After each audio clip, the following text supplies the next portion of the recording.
There is a particular quality to the silence that comes just before a documentary like this one begins.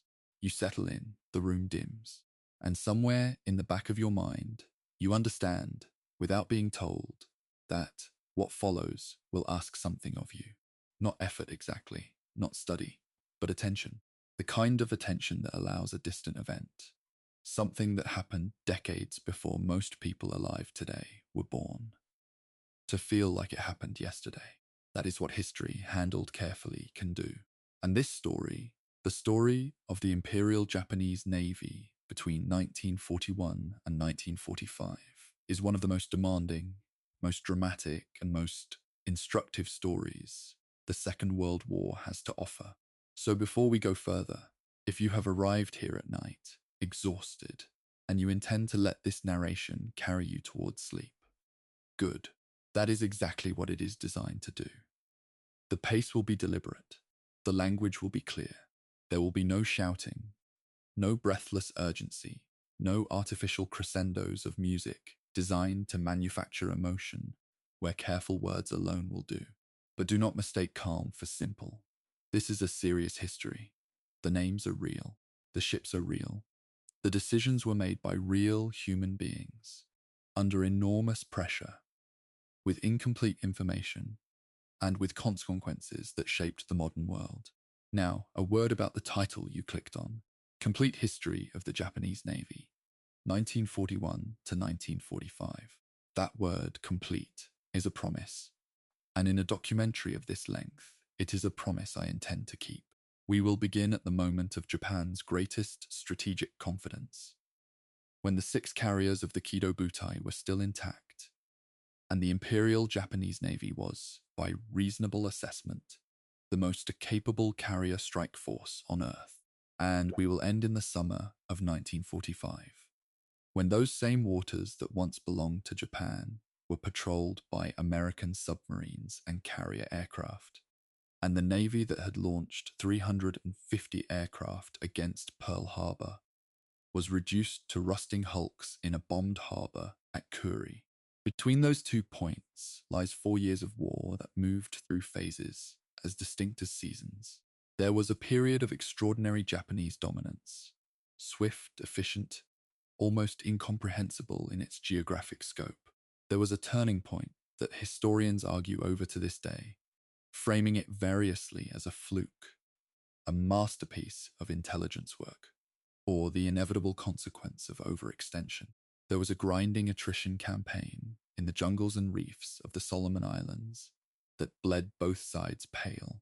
There was the slow structural collapse of a navy that could not replace what it lost. Not the ships, and certainly not the men. And there was the final, increasingly desperate phase.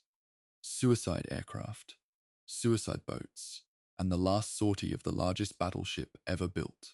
If you are new to Pacific War history, welcome. This documentary will give you the full framework. If you are a reader of Samuel Eliot Morrison's 15-volume naval history, or of H.P. Wilmot's work on Pacific strategy, or of the operational monographs that American analysts compiled from captured Japanese records after the war, you will find, I hope, that this narration does not talk down to you. There are places where the historiographical debate is genuinely unresolved, and we will acknowledge those places honestly, because a documentary that pretends all questions are answered is not a documentary. It is propaganda of a gentler kind. Before we reach the attack on Pearl Harbor in our first chapter, I want to plant one thought in your mind and ask you to carry it through all 15 chapters of this film. The Imperial Japanese Navy did not fail because its sailors were incompetent, or its officers cowardly, or its ships poorly built. In several categories, destroyer design, torpedo technology, night fighting tactics, naval aviation doctrine, the IJN was ahead of every other navy in the world in 1941. What undid it was a combination of strategic miscalculation, institutional rigidity, catastrophic personnel losses that could not be replicated on the required timescale, and the crushing, relentless arithmetic of American industrial production. Understanding how excellence can be overwhelmed by scale is perhaps the most important lesson this entire history has to teach. Stay with me. This is going to take a while, and that is exactly the point. Site, end of introduction. If you are watching this for the first time, subscribe now and turn on notifications. 15 chapters of this documentary will be released in full. And if you are returning, welcome back. Settle in. We begin.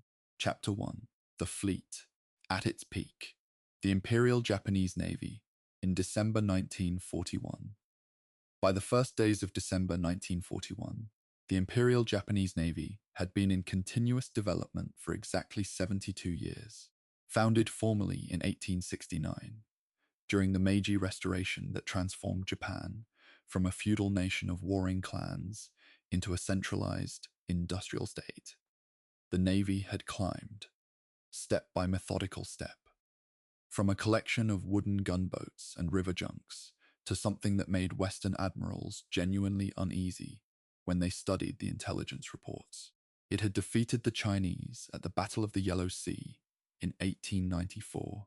It had then, in an engagement that stunned the world, annihilated the Russian Imperial Baltic Fleet at the Battle of Tsushima in 1905. The single most decisive naval engagement of the 20th century before 1941. Those victories were not accidents. They were the product of a national commitment to naval modernization that was, by the standards of any era, remarkable in its intensity and discipline. The fleet that existed in December 1941 was built on the framework of Washington Naval Treaty restrictions that Japan had accepted in 1922, and then, from 1936 onward, systematically violated or circumvented. At the outbreak of Pacific hostilities, the IJN possessed 10 battleships in full commission, with 2 more. The Yamato and Musashi, the largest battleships ever constructed, either just completed or nearing completion. It operated 10 aircraft carriers of various classes, with additional conversions and new construction already underway. Its cruiser force numbered 38 ships. Its destroyer flotillas numbered well in excess of 100 vessels, and its submarine arm, often overlooked in popular accounts, comprised 67 fleet submarines at the start of the war. This was the third most powerful navy in the world, behind the United States Navy and the Royal Navy. And in certain critical categories, it was superior to both. The category where Japan held its most decisive advantage was naval aviation. This requires some precision to explain correctly, because the popular image of Japanese naval aviation in 1941 is often reduced to a single image: the Mitsubishi A6M-0 fighter, the plane that Western pilots encountered with shock and disbelief in the first months of the war. The Zero was indeed extraordinary. Faster than most of its opponents, extraordinarily maneuverable, with a combat range of roughly 1,000 kilometers that no other carrier-based fighter in the world could match. But to focus only on the Zero is to miss the deeper truth. The IJN's real advantage in aviation was not primarily material. It was experiential. By December 1941, the core of Japan's carrier air groups consisted of pilots who had been flying in combat conditions over China since 1937. Some had accumulated more than 500 hours of combat flying. When they went to war against the United States, they were not learning their trade. They were at the absolute peak of it. The carrier force that would execute the strike on Pearl Harbor, the Kido Butai, literally the mobile force, was built around 6 fleet carriers: Akagi, Kaga, Soryu, Hiryu, Shikaku, and Zuikaku. This concentration of carrier power was without precedent in naval history. No navy had ever assembled 6 fleet carriers into a single striking force before. The doctrine behind it had been developed and refined over years of exercises and war games, championed most forcefully by Admiral Isoroku Yamamoto, who had watched the British fleet, air arm, cripple the Italian battle fleet at Taranto in November 1940 with just 21 aircraft, and understood immediately what that meant for the future of naval warfare. If 21 carrier aircraft could do that, what could 350 do to a fleet at anchor? That question became the operational blueprint for December 7th, 1941. The cruiser and destroyer forces of the IJN also deserved more than a footnote. The heavy cruisers of the Takao and Miyoko classes carried 10 8-inch guns and were, by international treaty, at the maximum allowable tonnage. But Japanese engineers had found ways to pack additional firepower and armor into their designs that violated the spirit, if not always the letter, of treaty restrictions. More significantly, Japanese destroyers carried the Type 93 torpedo, a weapon that ran on pure oxygen rather than compressed air and steam, which meant it left no visible bubble trail as it approached its target. Its range and explosive warhead were both dramatically superior to equivalent American and British torpedoes. Western naval intelligence knew this weapon existed, but consistently underestimated its performance parameters. In the night surface engagements of the next 2 years, that underestimation would prove catastrophically costly. There was also a doctrinal emphasis on night fighting that made the IJN genuinely different from its opponents. American and British naval doctrine in 1941 was still heavily influenced by Jutland, the Great Daylight Gunnery Duel of 1916, and tended to favor caution and deliberate formation tactics after dark. Japanese doctrine deliberately inverted this. Night exercises were conducted with an intensity that left officers exhausted and ships occasionally damaged. The philosophy was that the hours of darkness were not a constraint to be managed, but an operational asset to be exploited, and that an enemy who feared night combat could be stripped of his numerical advantage simply by choosing to fight when his eyes and his radar were least effective. In 1941, the United States Navy had radar, and the IJN generally did not.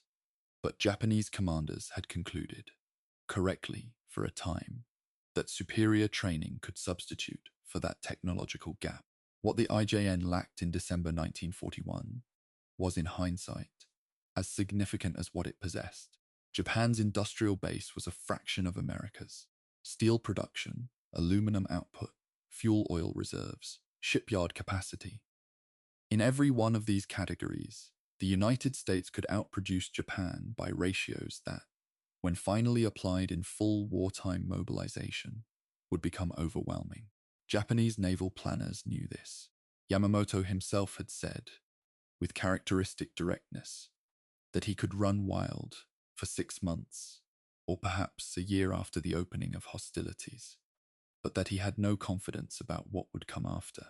What the planners hoped, and this is the critical strategic bet on which the entire war turned, was that the initial Japanese offensive would be so devastating, and the defensive perimeter so robust, that the United States would calculate the cost of reconquest too high and accept a negotiated peace. It was not an irrational calculation. It was simply wrong. The men who sailed this fleet were, by the standards of their time, among the most rigorously trained naval personnel in the world. The entrance examinations for the Japanese Naval Academy at Etajima were among the most competitive in Asia. The physical and psychological demands of the training program were severe. Officers who graduated were expected not only to understand navigation, gunnery, and engineering, but to embody a particular conception of service, one in which personal discomfort, fatigue, and danger were simply the expected conditions of the profession, neither to be complained about nor acknowledged as limitations. This produced officers of great technical competence and fierce personal courage. It also, in ways that would only become apparent under the pressures of sustained war, produced officers who found it profoundly difficult to report failure honestly upward through the chain of command. In a navy whose strategic planning depended on accurate assessment of real-world outcomes, That institutional reluctance to acknowledge bad news would eventually cost more than any single battle. The 6 carriers of the Kido Butai departed Hitokapu Bay in the Kuril Islands on the 26th of November 1941 under strict radio silence, moving along a northern route specifically chosen to avoid commercial shipping lanes. The striking force consisted of 6 aircraft carriers, 2 battleships, 2 heavy cruisers, 1 light cruiser, 9 destroyers, and 8 oil tankers, because the route was long enough that refueling at sea would be necessary. 5 midget submarines had also been deployed ahead of the main force, assigned to penetrate the harbour itself. In total, more than 400 aircraft were embarked across the 6 carriers. At the moment that force slipped its moorings and turned east into the grey North Pacific winter, the largest naval war in history began its opening movement. The men on those ships understood they were heading towards something that could not be undone. What none of them fully grasped, perhaps not even Yamamoto, was exactly what kind of war they were beginning. Chapter 2: Doctrine of Decisive Battle. The strategic logic that shaped everything. To understand what the Imperial Japanese Navy was trying to accomplish in the Pacific War, you have to understand a concept that Japanese naval officers were taught from their earliest days at the academy at Etajima: Kantai Kessen. In English, the translation is usually rendered as decisive battle doctrine. But that translation, while accurate, doesn't quite capture the almost metaphysical weight the concept carried within the institution. Kantai Kessen was not simply a tactical preference for decisive engagement over attritional warfare. It was a foundational belief, deeply embedded in Japanese naval culture since Tsushima, that the correct outcome of any naval war was a single, climactic engagement between the main battle fleets of the opposing powers, after which the defeated navy would be sufficiently broken that the political will to continue the war would collapse. The entire structure of the IJN, its ship designs, its training programs, its strategic planning, was organized around making that decisive battle happen on terms favorable to Japan. The historical basis for this doctrine was impossible to argue with from a purely Japanese perspective. At Tsushima in May 1905, Admiral Haihachiro Togo's fleet had intercepted the Russian Baltic Fleet after its extraordinary 8-month voyage from the Baltic Sea to the Pacific and destroyed it in roughly 45 minutes of close-range gunnery. Of the 38 Russian warships that entered the battle, 21 were sunk, 7 were captured, and only 3 managed to reach their intended destination at Vladivostok. The land war between Russia and Japan had been brutal and expensive, with neither side achieving a decisive advantage. It was Tsushima alone that broke Russian morale and forced the negotiated peace. For Japanese naval officers, this was not merely a historical event. It was a proof of concept, endlessly studied and endlessly cited. One decisive battle could achieve what years of land warfare could not. The correct strategy was therefore to engineer the conditions for that battle and win it. The problem, and it was a problem that some Japanese officers recognized clearly, even if they were unable to articulate it in ways that changed institutional behavior, was that the decisive battle doctrine was fundamentally reactive. It assumed an enemy who would cooperate by steaming directly toward Japan in a single, concentrated force, as the Russian fleet had done. The United States Navy, with its vast island-hopping capability, its multiple axes of advance, and its willingness to simply build more ships when existing ones were sunk, did not offer that kind of cooperation. By the time Yamamoto was developing his revised strategic concept in 1940 and 41, Japanese planners were already working around the edges of the decisive battle doctrine without formally abandoning it, incorporating carrier strikes, submarine attrition, and air power in ways that the original doctrine had never envisioned. This created a fundamental incoherence.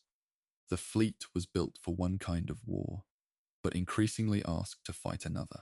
Yamamoto's Pearl Harbor plan was, in one sense, the decisive battle doctrine translated into an offensive key. Rather than waiting for the American fleet to come to Japan and then destroying it in the Western Pacific, Yamamoto proposed striking it in its home harbor before it could deploy. The strategic calculation was the same as Tsushima in reverse.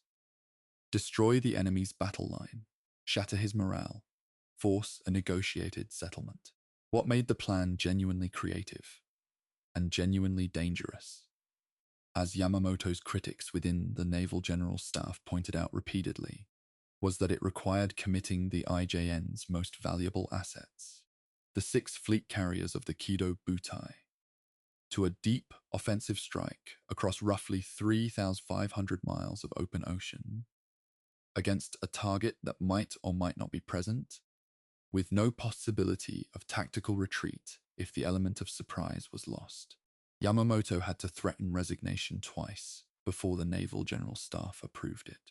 That detail, a commander threatening resignation to get his war plan approved, tells you something important about the institutional tensions within the IJN that no official history quite acknowledges directly. The second major conceptual framework shaping IJN strategy was the calculation of relative naval strength. Japanese planners had concluded with numerical specificity that they needed to achieve 70% parity with the United States Navy in order to win a decisive battle. This sounds precise, but it rested on 2 assumptions that were both questionable. The first was that a 70% force could achieve decisive results through superior training, tactics, and fighting spirit. The second was that the attrition phase, the wearing down of American naval strength through submarine attacks, airstrikes, and night surface engagements, would reduce US naval power to that 70% ratio before the Great Decisive Battle occurred. Both assumptions were products of planning conducted at peacetime speed, with peacetime data about an opponent whose wartime mobilization capacity had been systematically underestimated. When the actual numbers came in from the battlefields of 1942 and 43, neither assumption held. There is a historiographical debate worth acknowledging here, because it changes how you read everything that follows. Some historians, notably H.P. Wilmot, whose Empires in the Balance remains one of the most rigorous strategic analyses of the Pacific War, argue that Japan's defeat was structurally predetermined from the moment the first shot was fired.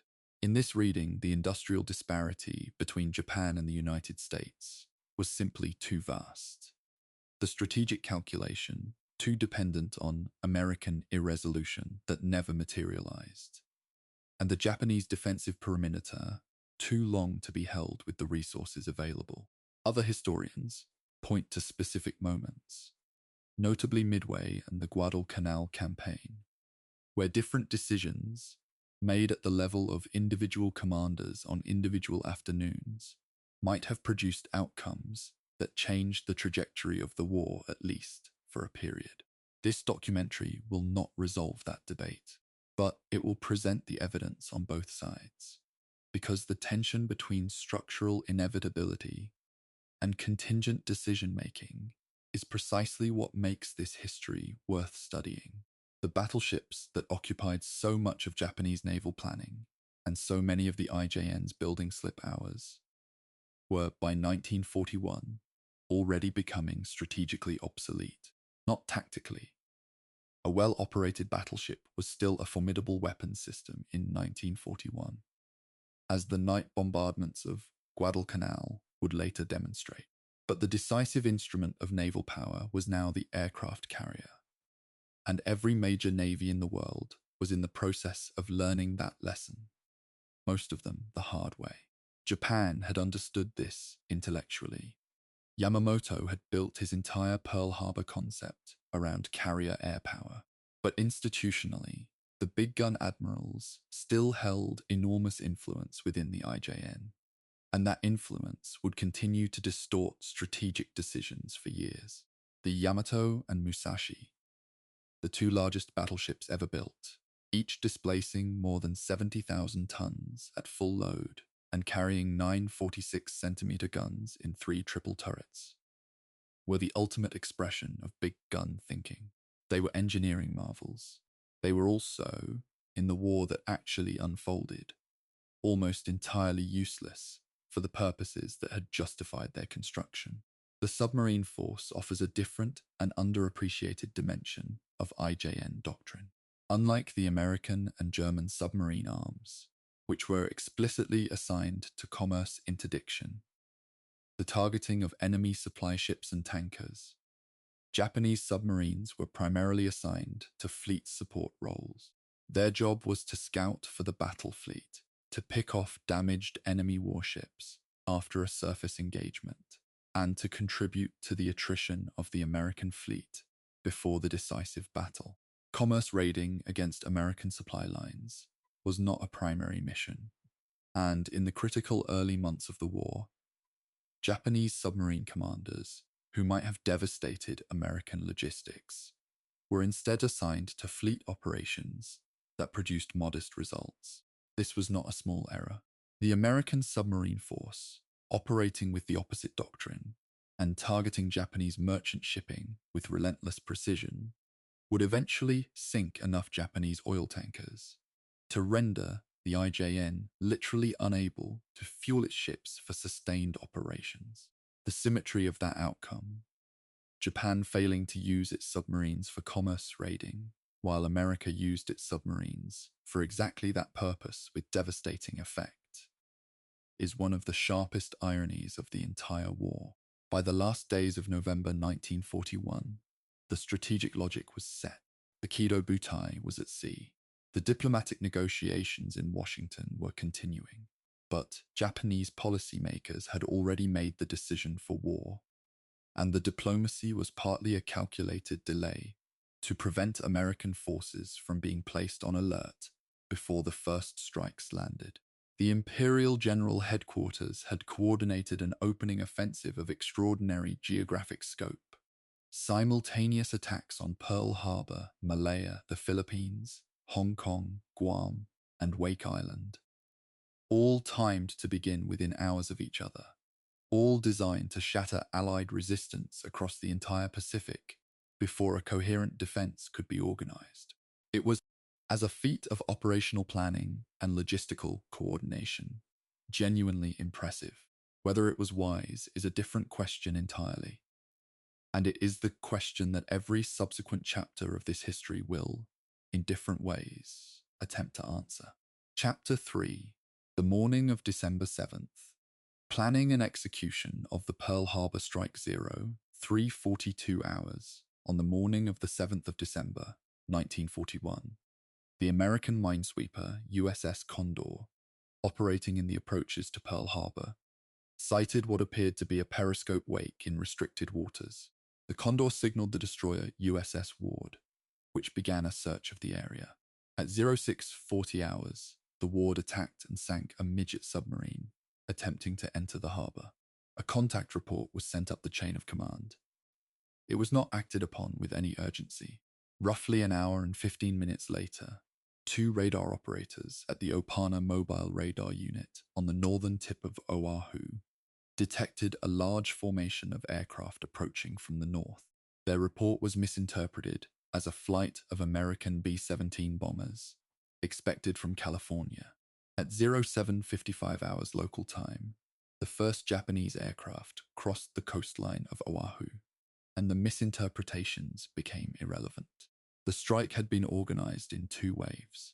The first wave comprised 183 aircraft, 49 high-level bombers, 40 torpedo bombers, 51 dive bombers, and 43 fighters.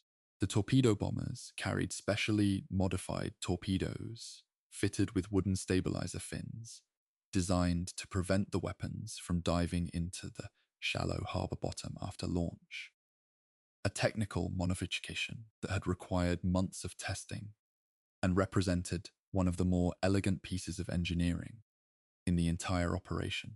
The high-level bombers carried armor-piercing bombs converted from battleship shells, because conventional bombs lacked the penetrating power to reach the magazines and engine rooms of warships through their armored decks. Every aspect of the attack had been refined through repeated rehearsals over the preceding months.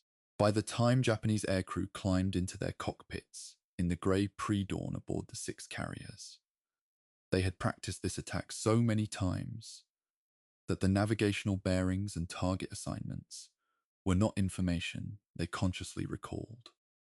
They were physical memory. The attack achieved complete tactical surprise.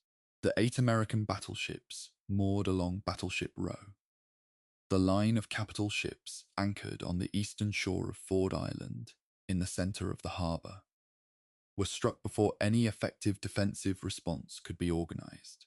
The battleship USS Arizona absorbed a single armor-piercing bomb through her forward deck that penetrated to the forward ammunition magazine and triggered a catastrophic explosion that destroyed the ship in seconds. More than 1,100 men died aboard the Arizona in that single detonation, roughly half the ship's entire complement. The battleship USS Oklahoma was struck by 4 torpedoes in rapid succession and capsized within minutes. The West Virginia and California were also sunk, settling into the harbor mud in the shallow water that would ultimately allow them to be raised and returned to service. The Nevada, the only American battleship to get underway during the attack, was hit by 1 torpedo and multiple bombs, and was deliberately beached to prevent her from sinking in the channel and blocking the harbor entrance. The second wave of 167 aircraft arrived approximately 45 minutes after the first. By then, the element of surprise was gone. American anti-aircraft fire had become intense, and the second wave's results were substantially poorer than the first. The dive bombers of the second wave, despite attacking stationary targets, scored fewer hits than their predecessors. The battleship Pennsylvania in dry dock was hit by a single bomb that caused relatively light damage. The second wave lost 29 aircraft against the first wave's 9, a ratio that would have been even worse had the Kido Butai commander, Vice Admiral Chuichi Nagumo, launched a third wave, as some of his aviators were urging. Nagumo declined to do so, calculating that the cost of a third strike, including potential exposure of the carriers if American aircraft from the undamaged fields at Wheeler and Hickam managed to organize a counterattack, was too high relative to the remaining targets. This decision has been debated by historians ever since, because the targets a third wave might have hit, the fuel storage tanks holding more than 4 million barrels of oil, the dry docks, the submarine piers, the repair facilities, were precisely the infrastructure that would allow the Americans to recover and rebuild. American losses were by any measure severe. 2,403 personnel were killed, the largest single-day loss in American military history up to that point. 18 warships were damaged or sunk. 188 aircraft were destroyed on the ground, with another 159 damaged. The Pacific Fleet's battleship arm was, for the moment, broken. Japanese losses were 29 aircraft and 5 midget submarines. By the cold arithmetic of tactical accounting, it was an overwhelming Japanese success. But already, within hours of the last aircraft returning to the carriers, the critical omissions were apparent to those with the clarity to see them. The 3 American aircraft carriers that formed the actual offensive heart of the Pacific Fleet, Enterprise, Lexington, and Saratoga, had all been at sea on other assignments and were entirely undamaged. The fuel storage facilities were intact. The submarine base was intact. The maintenance infrastructure that would allow the damaged battleships to be repaired, in most cases within months rather than years, was intact. Yamamoto received the news of the attack's success aboard his flagship with characteristic quiet. He was reported to have expressed concern about exactly the points the later historians would emphasize. The carriers were missing, The oil tanks were untouched. His subordinates were by and large exultant. In the context of the day, that response was understandable. 6 carriers, 350 aircraft, and the best air crews in the world had just executed one of the most technically demanding naval operations in history, with near-perfect precision and minimal loss. The tactical achievement was genuinely extraordinary. What the attack had not achieved, and what Yamamoto had originally hoped it would achieve, was the destruction of American morale and the forcing of a negotiated peace. The reaction of the American public to the attack was not demoralization. It was the opposite, a fury that would, once properly organized and equipped, prove impossible to exhaust. The 5 midget submarines that had been deployed ahead of the carrier force deserve a brief accounting, because their story illuminates something about the culture of the IJN that runs through the entire war. Each of the 2-man submarines was assigned to penetrate Pearl Harbor and attack American warships during the carrier airstrike. None of them accomplished their operational objectives. One was sunk by the ward before the air attack began. One was captured after its crew abandoned ship. Its commander, Ensign Kazuo Sakamaki, became the first Japanese prisoner of war taken by the Americans. The fates of the others are confirmed only partially by post-war research. What is notable is that the midget submarine component was included in the attack plan, despite serious doubts among some senior officers about its practical value. The submarines were included partly because their crews had volunteered with such intensity that refusing them felt, within the institutional culture of the IJN, like a dishonor to their dedication. This tendency to include certain elements of an operation, not because they contributed operationally, but because their exclusion would have been institutionally uncomfortable, would appear again in different forms throughout the war. There is also the question of the third wave. The decision by Nagumo not to launch it was, in the judgment of most historians who have studied the question, a significant strategic error, though not an obviously irrational one, given what Nagumo knew at the time. He had achieved his primary objective, the destruction of the American battle line. His carriers were undetected, but not invulnerable. He had no reliable information on the location of the American carriers. A third wave would have required recovering and rearming aircraft, a process that would take hours and extend the task force's exposure to potential counterattack. Against these risks, the targets of a third wave, fuel tanks, dry docks, repair shops, were legitimate but not spectacular in the visual sense that the burning battleships were. Nagumo chose certainty over opportunity. It was the kind of choice that looks different in retrospect than it did in the moment. And naval historians have the luxury of judging it with knowledge that Nagumo did not have on that December morning. The Kido Butai turned northwest and began its return to Japan that same afternoon. Behind it, the harbor at Pearl burned through the night, the fuel oil from the sunken battleships spreading across the water in burning sheets, the rescue operations continuing in the darkness, as men worked to reach survivors still trapped inside overturned and sunken hulls. The attack had lasted less than 2 hours. Its consequences would take 4 years to fully resolve, and in Washington, the following day, President Franklin Roosevelt stood before Congress and delivered a speech of exactly 500 words that ended with a request for a declaration of war. The request was granted by all but one vote in both houses.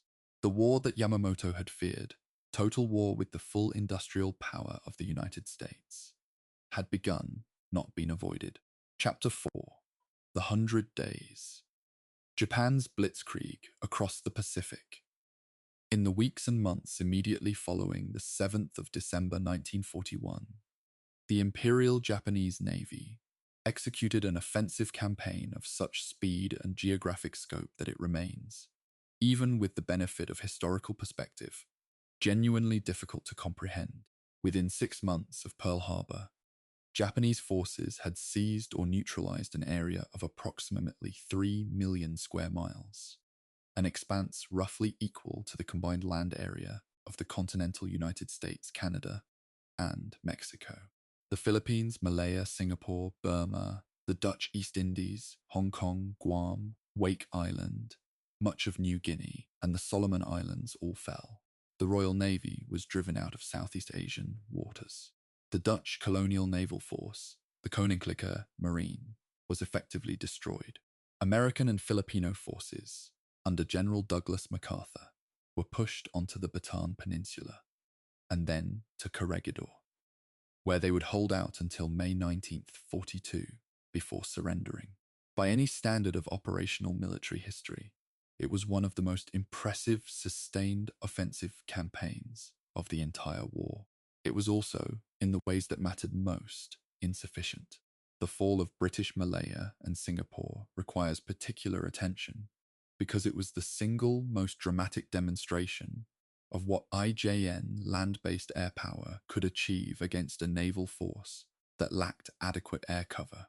On the 10th of December, 1941, 3 days after Pearl Harbor, land-based IJN aircraft operating from airfields in Indochina intercepted a British naval force off the coast of Malaya. This force consisted of the battleship HMS Prince of Wales, one of the most modern capital ships in the Royal Navy, fresh from an engagement against the German battleship Bismarck earlier that year, and the battle cruiser HMS Repulse, escorted by 4 destroyers.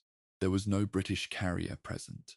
The operation had been ordered despite the absence of air cover, on the assumption that the ships could maneuver effectively enough to avoid aerial torpedoes. That assumption proved fatal. Within approximately 2 hours, both capital ships had been sunk by torpedo and bomb attack.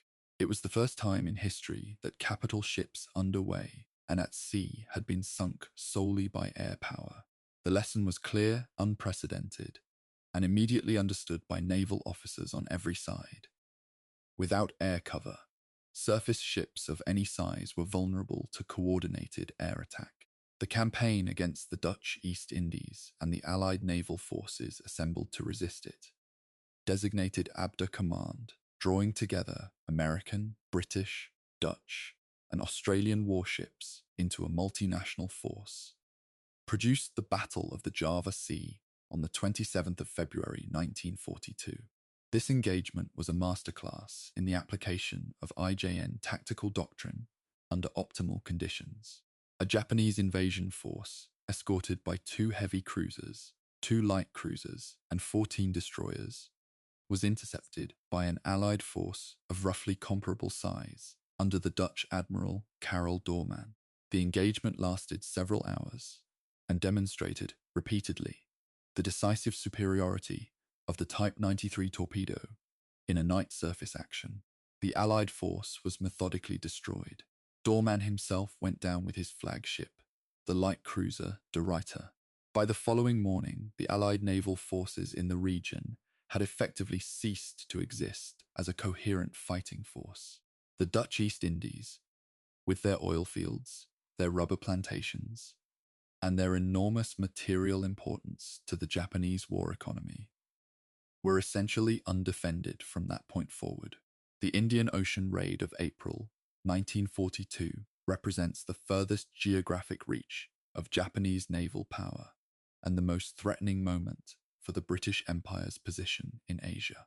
A force built around 5 carriers, Akagi, Soryu, Hiryu, Shokaku, and Zuikaku, under the command of Vice Admiral Nagumo, swept into the Indian Ocean with the intention of destroying the Royal Navy's Eastern Fleet and potentially opening the way for operations towards Ceylon and beyond.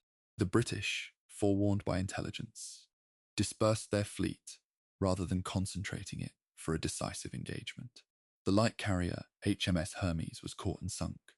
The 3rd major Allied carrier lost to Japanese action in 6 months. The heavy cruisers HMS Dorsetshire and HMS Cornwall were sunk while operating without air cover. Japanese carrier aircraft also devastated the harbour facilities at Colombo and Trincomalee. In 1 week in the Bay of Bengal, the Japanese cruiser raiding force sank 23 merchant ships, totaling more than 32,000 tons. The British Eastern Fleet retreated westward toward the African coast.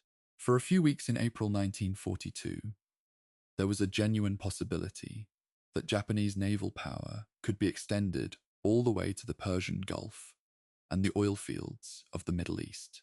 But this possibility, which causes strategic historians to write long footnotes about roads not taken, ran into the fundamental constraint that would define the limits of Japanese ambition throughout the war. The Kido Butai could not be everywhere at once. The carriers that were raiding the Indian Ocean were also needed for the planned operation against Port Moresby in New Guinea, for the Midway operation, for the Aleutians, and for supporting the army in a dozen different theatres. The Japanese carrier force was a finite and irreplaceable instrument, not just in terms of the ships themselves, but in terms of the experienced air crews who flew from them. Every operation consumed some of those aircrew through accident, malfunction, and combat attrition. The replacement pipeline existed, but training a naval aviator to the standard required for carrier operations takes years, not months. The Kido Butai was expending its human capital at a rate that its training system could not fully replenish. And this fact, invisible in the triumph of the first months, but structurally decisive in the long run, was already compounding silently in the background. The capture of Wake Island in December deserves a specific mention, not because it was strategically pivotal, but because it illustrates the quality of the resistance the IJN encountered when its first assault failed. The initial Japanese air attempt to seize Wake Island on the 11th of December was repulsed by its garrison of approximately 450 Marines and civilian contractors, a force that sank 2 Japanese destroyers, damaged several other vessels, and shot down several Japanese aircraft, using a battery of 5-inch guns and 12 Wildcat fighter aircraft. It was the first time in the war that a Japanese naval assault had been turned back, and it had a disproportionate effect on Japanese planning. A carrier division was diverted from the returning Pearl Harbor force to provide air support for the second assault, which succeeded on the 23rd of December. The Wake Island defense, largely forgotten in the broader sweep of the war, demonstrated a principle that Japanese commanders consistently underestimated: that even badly outnumbered American defenders, given adequate weapons and leadership, would not simply collapse under the pressure of Japanese offensive power. The Philippines campaign, formally concluded with the surrender of the remaining American and Filipino forces on the 6th of May, 1942, was the longest and hardest of the first operational phase.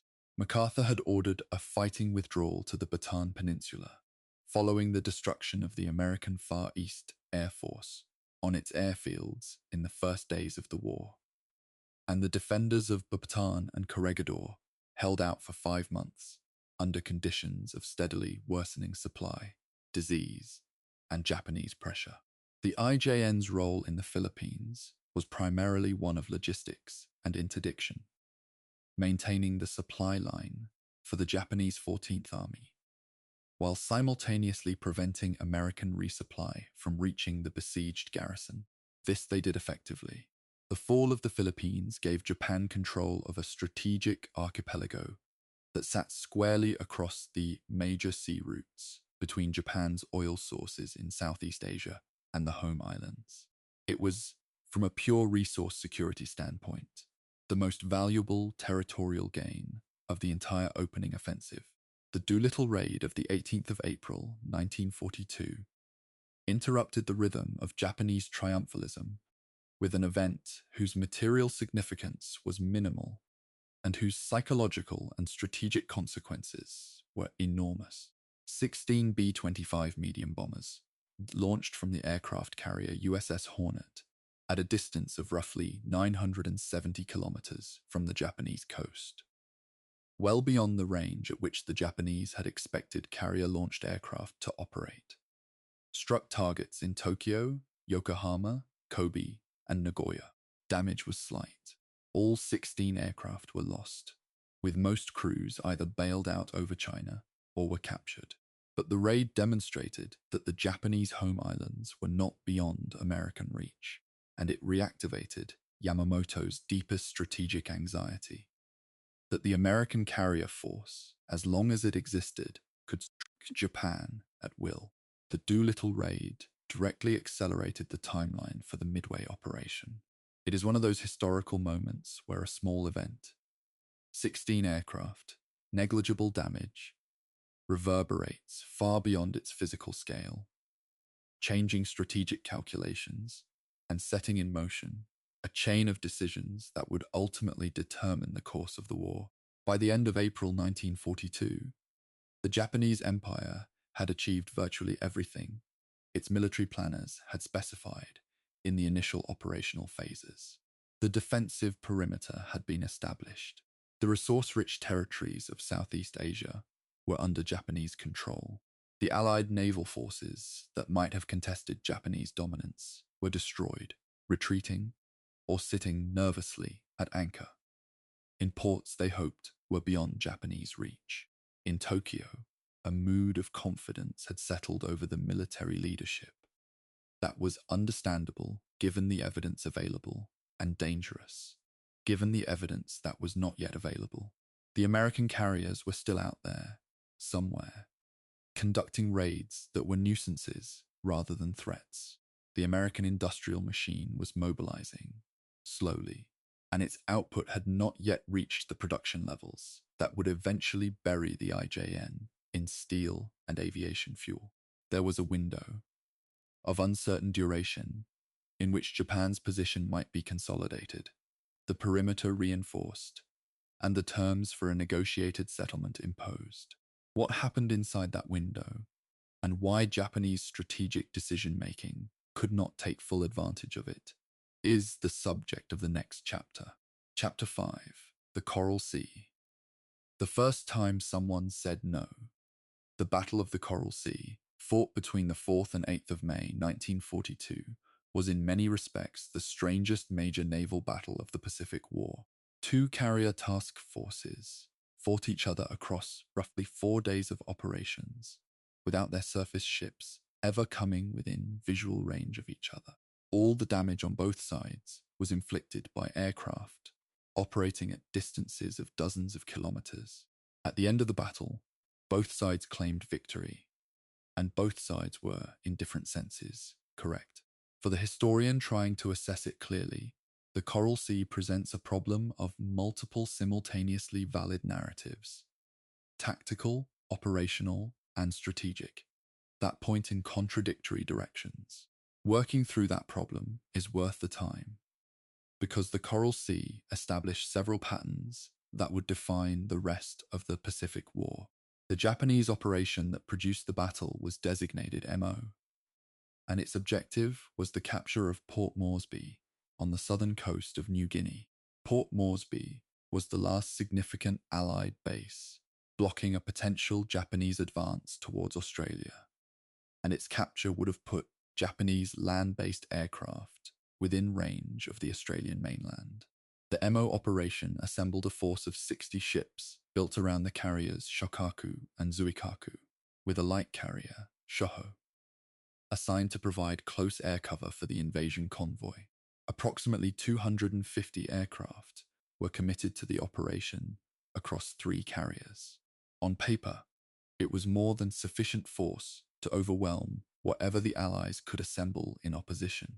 The critical variable the Japanese had not fully accounted for was that American codebreakers had broken enough of the JN-25 naval cipher to know the operation was coming, when, and approximately where.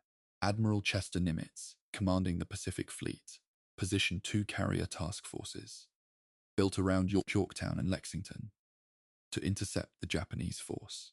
The engagement opened on the 7th of May with a mutual misidentification that, in retrospect, illustrates how chaotic and uncertain carrier warfare was in these early months. Japanese aircraft launched a full strike on what their reconnaissance had reported as an American carrier group. The target turned out to be the oiler Neosho and the destroyer Sims. Both were sunk. The Japanese strike, the full weight of 2 carrier air groups, had been spent on a minor vessel and a destroyer. On the same day, American carrier aircraft located and sank the light carrier Shoho, the first Japanese carrier ever sunk in combat. The pilot who coordinated the final attack reportedly broadcast to his colleagues a message that became one of the more quoted lines of the Pacific War. Though it is worth noting that the precise phrasing of the transmission exists in multiple versions in the historical record, and that some sources question whether it was a spontaneous utterance or was elaborated in subsequent accounts. What is not in question is that Shoho went down quickly, and that the loss of the invasion convoy's air cover created an immediate operational problem for the Port Moresby operation. On the 8th of May, the 2 main carrier forces finally found each other and exchanged full strikes within roughly an hour of each other. The Japanese found Lexington and Yorktown. The Americans found Shokaku. The Japanese attack was more effective. 69 aircraft from Shokaku and Zuikaku struck the American carriers, landing multiple bomb and torpedo hits on Lexington and damaging Yorktown. The American strike found Shokaku and hit her with multiple bombs, inflicting enough damage to her flight deck that she could no longer operate aircraft and had to withdraw to Japan for extensive repairs. Suikaku, though undamaged in the ship itself, had suffered such heavy aircraft and aircrew losses during the engagement that she too was judged unable to participate in the next operation. Both carriers would be unavailable for Midway. Lexington appeared to be holding together after the Japanese strike. She was flooding and her aviation operations were suspended, but she was still moving, and her crew had the damage under control. Then, roughly an hour after the last Japanese aircraft departed, internal vapor from ruptured aviation fuel lines ignited. A series of explosions tore through the ship's interior over the following hours, and by early evening she was abandoned and later scuttled by American destroyers. The loss of Lexington was the tactical nadir of the battle for the Americans. The Japanese had sunk a large fleet carrier. The Americans had sunk only a light carrier. By the narrow accounting of ships exchanged, it was a Japanese tactical victory, but the operational and strategic accounting told a completely different story. The MO operation was cancelled. For the first time in the Pacific War, a Japanese offensive had been stopped before achieving its objective. Port Moresby remained in Allied hands. The Japanese invasion convoy turned back.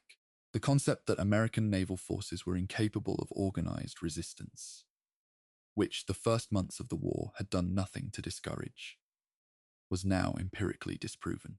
Moreover, the loss of Shoho and the damage to Shokaku, combined with the aircrew attrition suffered by Zuikaku, removed 3 carrier decks from the force that would be assembled for the Midway operation 1 month later. The Coral Sea was operationally decisive for Midway in a way that is often underappreciated.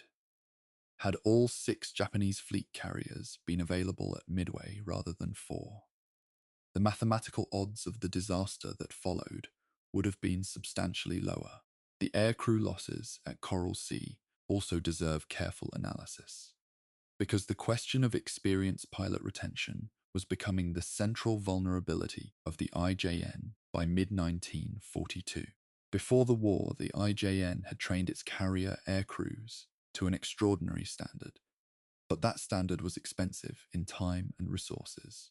The training pipeline for a competent naval aviator from initial selection through carrier qualification was measured in years. The Kido Butai's first-line aircrews in December 1941 represented the accumulated training investment of roughly a decade. They could not be quickly replaced. Every combat operation consumed some of them, through combat losses, through accidents during deck operations, through the simple physical and psychological wear of sustained wartime flying. At Coral Sea, Zukaku's air group in particular suffered losses that required weeks of reconstitution. The Japanese replacement program was producing pilots, but not at the rate that events were consuming them, and not to the standard of the men being lost. This gap between the quality of the first-generation naval aircrews and the quality of those who would follow would become catastrophically apparent at Midway and would never be closed. There is a specific piece of tactical evidence from the Coral Sea that historians of carrier warfare return to repeatedly. The American dive bombers that attacked Shokaku, SBD Dauntlesses, not a glamorous aircraft, and by no means the fastest or most technically advanced dive bomber of the war, achieved a hit rate against a maneuvering, defended Japanese carrier that was respectable by any standard. They had been flying in combat for 5 months. Their doctrine for dive bombing approach angles and release altitudes was sound, but they had no torpedoes available for the attack because the American torpedo bomber of the time, the TBD Devastator, was suffering from both mechanical unreliability in its torpedoes and from the vulnerabilities of its low, slow attack profile that made torpedo runs against defended ships enormously costly. This meant that Shokaku, despite being heavily bombed, was not caught in the simultaneous torpedo and bomb attack that Japanese defensive systems were least able to manage. She survived. At Midway, the coordination problem between torpedo and dive bombers would be solved, not by doctrine but by circumstance, with consequences that changed the course of the war. By the 9th of May, both carrier forces had withdrawn, and the Coral Sea returned to its normal emptiness. The Yorktown, carrying damage that American Navy engineers had initially estimated, would require 90 days to repair, limped toward Pearl Harbor. What happened next has become one of the small legends of the Pacific War. Nimitz looked at the damage, looked at the intelligence reports pointing to a Japanese offensive at Midway, and told his repair crews they had 72 hours. They worked around the clock, nearly 3,000 men in the dry dock, and in approximately 72 hours, the Yorktown was judged sufficiently repaired for combat operations. She sailed for Midway on the 30th of May, 1942. A decision that would prove to be among the most consequential of the entire Pacific War. Meanwhile, in the Japanese planning rooms, the assumption was that Yorktown was out of the war. The intelligence estimate driving Japanese planning for Midway assumed the Americans could deploy at most 2 carriers. They actually deployed 3. That single miscalculation, the gap between the Japanese assumption and the American reality created by 72 hours of heroic repair work, sits at the center of what was about to happen. Chapter 6. Midway. The morning that changed everything. There is a particular problem that faces anyone writing about the Battle of Midway, fought between the 4th and 7th of June, 1942. The problem is not a shortage of material. It is a surplus of mythology. Midway has been described as a miracle, as proof of American destiny, as the inevitable consequence of Japanese overconfidence, and as a decisive mathematical turning point from which the Pacific War moved in only one direction. Some of these descriptions are accurate in qualified ways. Others are overstated in ways that distort rather than illuminate. The historian Gordon Prange spent years compiling oral histories and documentary evidence, and even he found the battle's central events. The 37 seconds between 10:22 in the morning and roughly 10:25 on the 4th of June, 1942. Almost impossible to reconstruct with complete confidence. That is a warning this narration will take seriously. We will tell you what is established. We will tell you where the record is contested, and we will resist the temptation to make the outcome feel more inevitable than it was. Because if it felt inevitable in advance, it would not have required courage. The Japanese operational plan for Midway designated Operation MI, was the product of a process that had begun in the days immediately following the Doolittle raid. Yamamoto had always wanted to draw out and destroy the American carrier force, which he correctly identified as the primary threat to Japanese dominance in the Pacific. Midway Atoll, a dot of coral and sand roughly 1,800 miles west-northwest of Pearl Harbor, was chosen as the bait. The Japanese would seize Midway. The Americans would have to counterattack to retake it. The concentrated Japanese fleet would then destroy the American carriers when they appeared. It was in structure a reasonable plan, and it might have worked under different conditions. What made it not work was a combination of 4 factors: American code breaking, Japanese operational dispersion, a sequence of timing accidents on the morning of the 4th of June, and the performance of American dive bomber pilots in a 37-second window that neither side could have predicted or engineered. The code-breaking achievement deserves precise description.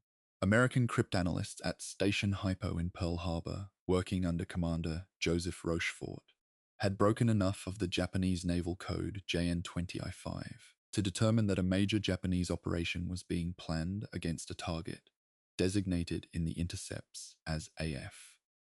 The identity of AF was initially uncertain. Rochefort's team devised a simple verification test. They had the garrison at Midway broadcast an unencrypted message reporting that their water distillation plant had broken down. 2 days later, a Japanese intelligence signal was intercepted reporting that AF was short of fresh water. This was elegant intelligence work, and it gave Nimitz the critical information he needed. Midway was the target, and he had a rough timeline for the attack. Chapter 7: Guadalcanal, the Navy's Grinding War. There is a passage in the operational diaries of the Japanese 17th Army, recovered after the war, that describes the supply situation at Guadalcanal in October 1942 with a bluntness that no official communiqué would have permitted. The soldiers on the island were receiving, per day, roughly a third of the calories required for a man doing hard physical labor in a tropical jungle. They were fighting American Marines who, while not comfortable, were being resupplied regularly from a harbor the Japanese had failed to retake. The diary's author, whose name the translated document does not preserve in the available English edition, wrote that the men were fighting hunger as much as they were fighting Americans. That passage, buried in administrative paperwork rather than in any heroic narrative, tells you more about what Guadalcanal actually was than any account of the 7 major naval engagements that took place in the waters surrounding the island between August 1942 and February 1943. Guadalcanal was a battle of logistics. The navy that could sustain its forces won. The navy that could not lost. The campaign began on the 7th of August, 1942, 63 days after the disaster at Midway, when American Marines of the 1st Marine Division landed on Guadalcanal and the adjacent islands of Talagi and Gavutu. The landing was not a response to an immediate strategic threat, so much as a preemptive move to seize an airfield the Japanese were constructing on Guadalcanal, which, once complete, would have placed Japanese land-based aircraft within striking range of the Allied supply routes to Australia. The Marines landed with reasonable success, seized the partially completed airfield within 24 hours, and renamed it Henderson Field in honor of Major Lofton Henderson, a Marine aviator who had died at Midway. What followed was 6 months of a campaign that neither side had planned for, and that neither side could afford to abandon. The immediate Japanese naval response to the American landings came at night on the 9th of August, 1942, a surface action that became known as the Battle of Savo Island, and that stands as the worst defeat suffered by the United States Navy in a fair fight in the entire war. A Japanese cruiser force, under Vice Admiral Genichi Mikawa, moving through the passage north of Guadalcanal, that American sailors would come to call Iron Bottom Sound, attacked the Allied naval force, guarding the amphibious transports that had delivered the Marines. In less than 40 minutes, Mikawa's cruisers sank 4 Allied heavy cruisers, Astoria, Quincy, Vincennes, and the Australian Canberra, and damaged another. The Allied screening force was taken almost entirely by surprise, disorganized by a communication failure that left its commanders uncertain about the status of Japanese aircraft that had been spotted earlier that day. Mikawa then, critically, chose not to press further toward the vulnerable American transports. His reasoning was similar to Nagumo's at Pearl Harbor. Uncertainty about the location of American carriers and the risk of being caught at daylight made turning back seem like the cautious choice. It was, again, a decision to leave the most valuable targets untouched, and it was a decision the Japanese would regret as the campaign developed. The pattern of the next 6 months at Guadalcanal was shaped by a single geographical reality. The Japanese base at Rabaul, from which any effort to reinforce and resupply the Guadalcanal garrison had to depart, was roughly 900 kilometers from the island. American land-based aircraft flying from Henderson Field could cover roughly that same radius. This meant that Japanese resupply convoys operating during daylight hours were extremely vulnerable to air attack. The IJN's solution was the Tokyo Express. High-speed destroyer runs down the passage between the islands that American pilots called the Slot, operating at night to stay below the horizon of Henderson Field's air operations. Destroyers could move at 30-plus knots, reducing their exposure time within range of American aircraft. But destroyers were not cargo ships. They could carry limited supplies and limited troop reinforcements, and the act of unloading them under fire at night on a beach with no dock facilities was dangerous and time-consuming. The Tokyo Express kept the Guadalcanal garrison alive, barely, for months. It could not give them enough to win. The 7 major naval engagements of the Guadalcanal campaign: Savo Island, the Eastern Solomons, Cape Esperance, the Santa Cruz Islands, the First Naval Battle of Guadalcanal, the Second Naval Battle of Guadalcanal, and Tassafaronga, form a sequence that military historians study with particular care because they show a navy operating at the absolute edge of its sustainable capacity. At Santa Cruz in late October, the Japanese carrier force scored a significant tactical victory, sinking the carrier Hornet and badly damaging Enterprise.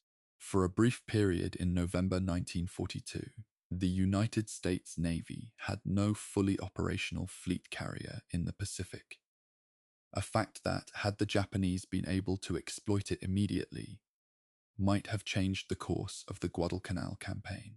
They could not exploit it because their own carrier air crews, the veterans of Pearl Harbor, Coral Sea, and Midway, were by this point so depleted that the carriers that had won at Santa Cruz needed months of rebuilding before they could be committed to another major engagement.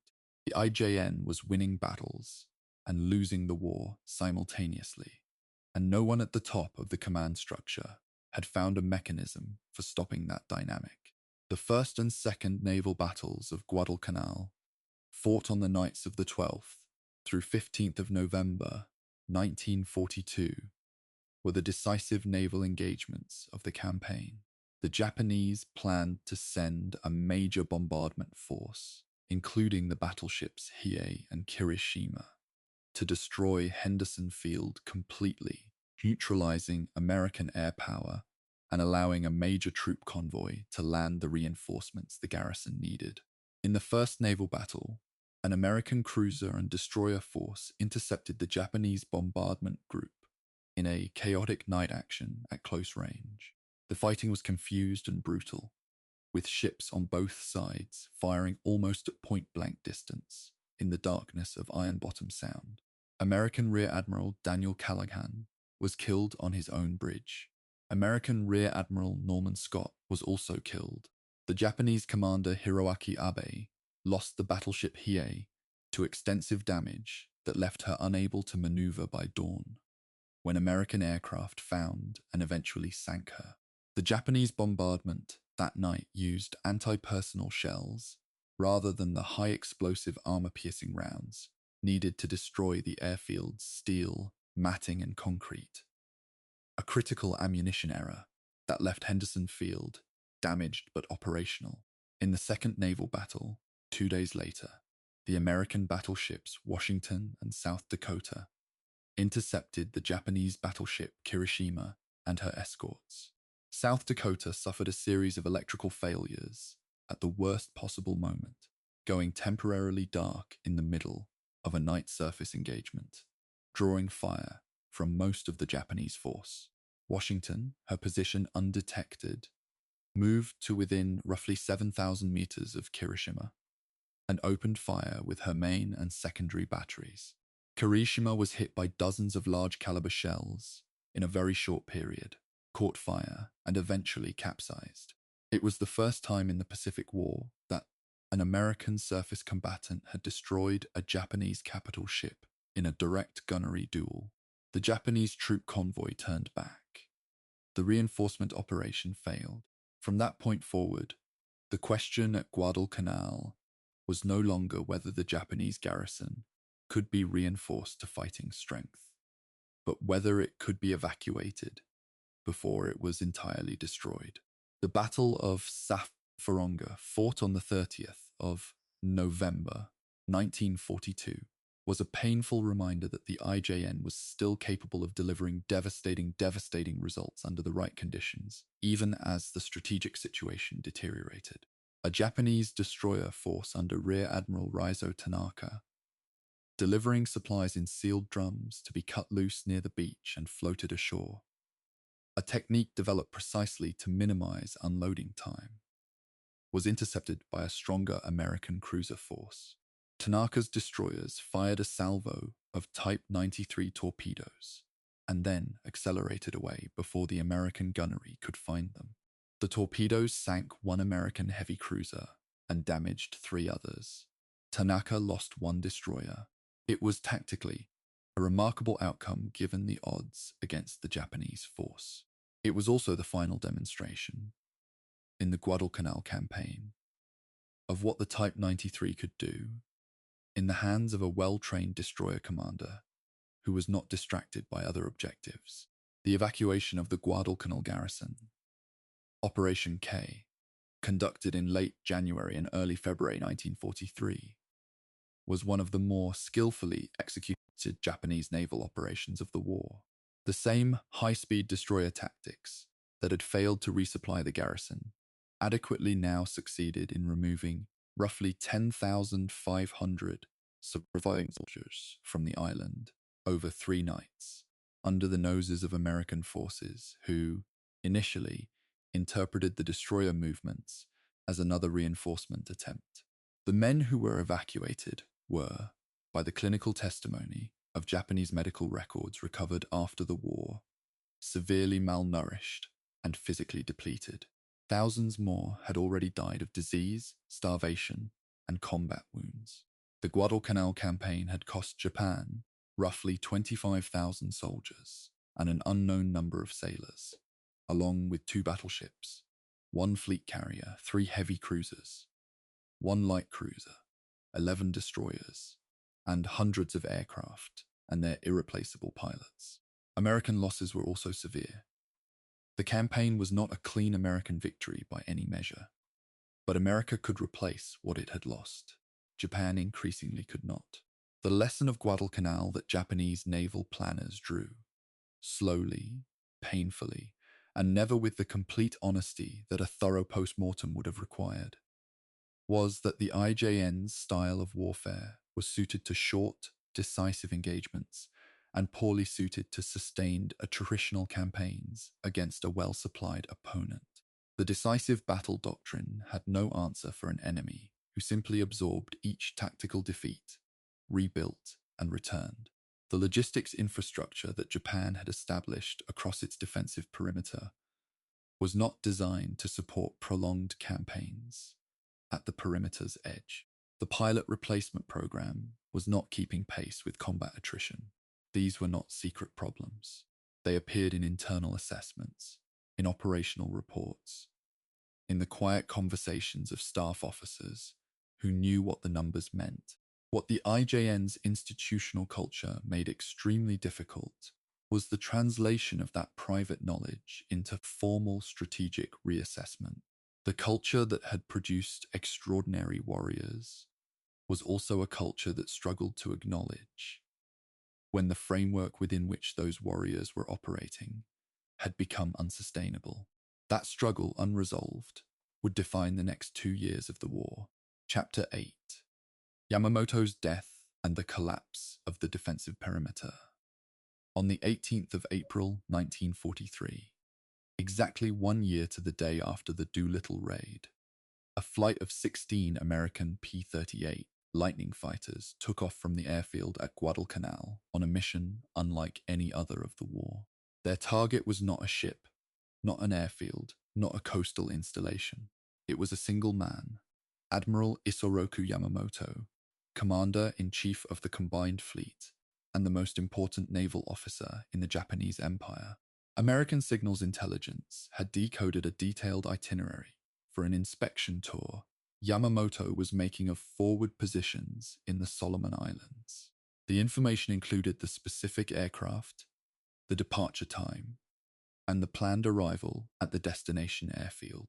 The flight of P-38s had been dispatched on the explicit authorization of Secretary of the Navy Frank Knox and, according to the available documentary record, with the knowledge and approval of President Roosevelt. They intercepted Yamamoto's transport aircraft over the jungle of Bougainville and shot it down. Yamamoto was found dead in the wreckage, still strapped into his seat. He was 59 years old. The death of Yamamoto was, in strictly operational terms, less immediately consequential than the symbolic weight attached to it might suggest. The Imperial Japanese Navy did not collapse as a fighting organization on the 18th of April, 1943. His successor, Admiral Minachi Koga, inherited a fleet that was still substantial in tonnage, still capable of mounting aggressive operations, and still occupying a defensive perimeter that stretched from the Aleutians to the Central Pacific to the Dutch East Indies. But Yamamoto had been the one officer in the IJN's senior leadership who combined genuine strategic vision with the personal authority and the demonstrated record of success that gave him the political capital to impose difficult decisions on a hierarchically rigid institution. His death removed that force from the equation at precisely the moment when difficult decisions were most urgently needed. The debate about his strategic judgment, and there are serious historians who argue that several of his major decisions were flawed in ways that accelerated Japan's defeat, should not obscure the fact that losing him degraded the quality of Japanese strategic leadership at a critical moment.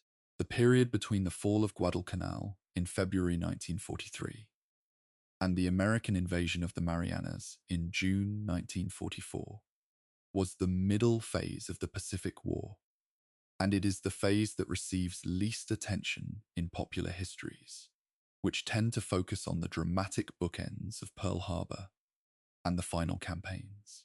This is understandable but unfortunate, because it was during this middle period that the structural defeat of the IJN was fundamentally accomplished, not in a single dramatic battle, but in a slow, geographically dispersed process of attrition that systematically stripped Japan of the resources, the territory, and the experienced personnel that any continued resistance required. The names of the individual engagements in this period, Kolombangara, Vela Gulf, Vela La Vela, Empress Augusta Bay, Cape St. George, do not carry the resonance of Midway or Leyte Gulf. But they were doing work that Midway and Leyte Gulf could not have done alone. The American strategic concept that drove this middle phase was the product of a planning debate that had been resolved somewhat untidily between General Douglas MacArthur and Admiral Chester Nimitz. MacArthur favored a drive through New Guinea and the Philippines, a southwestern axis that used land-based air power and army forces. Nimitz favored a central Pacific drive through the island chains, Gilbert's, Marshalls, Carolines, Marianas, that would more directly threaten Japan's home islands and strain the IJN's ability to respond.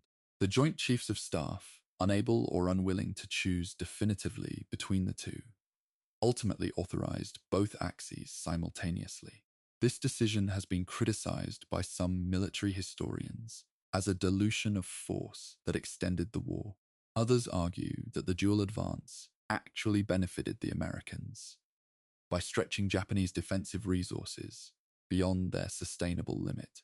The evidence supports the second interpretation more convincingly, because the IJN simply did not have enough aircraft, enough carriers, or enough experienced air crews to defend two converging axes of advance at once. The American submarine campaign, which ran parallel to the surface and air operations throughout this middle period, was by mid-1943 beginning to achieve the kind of results that its commanders had always intended. But that had been frustrated for the first 18 months of the war by defective torpedo exploders. The Mark 14 torpedo that American submarines carried at the start of the war had a contact exploder that failed to detonate on a significant percentage of direct hits, and a magnetic exploder that was unreliable at the depths where American submarines actually operated. Both problems had been identified by submarine commanders early in the war and reported up the chain of command, where they were dismissed by the Bureau of Ordnance for reasons that later investigations would characterize generously as institutional pride and uncharitably as negligence.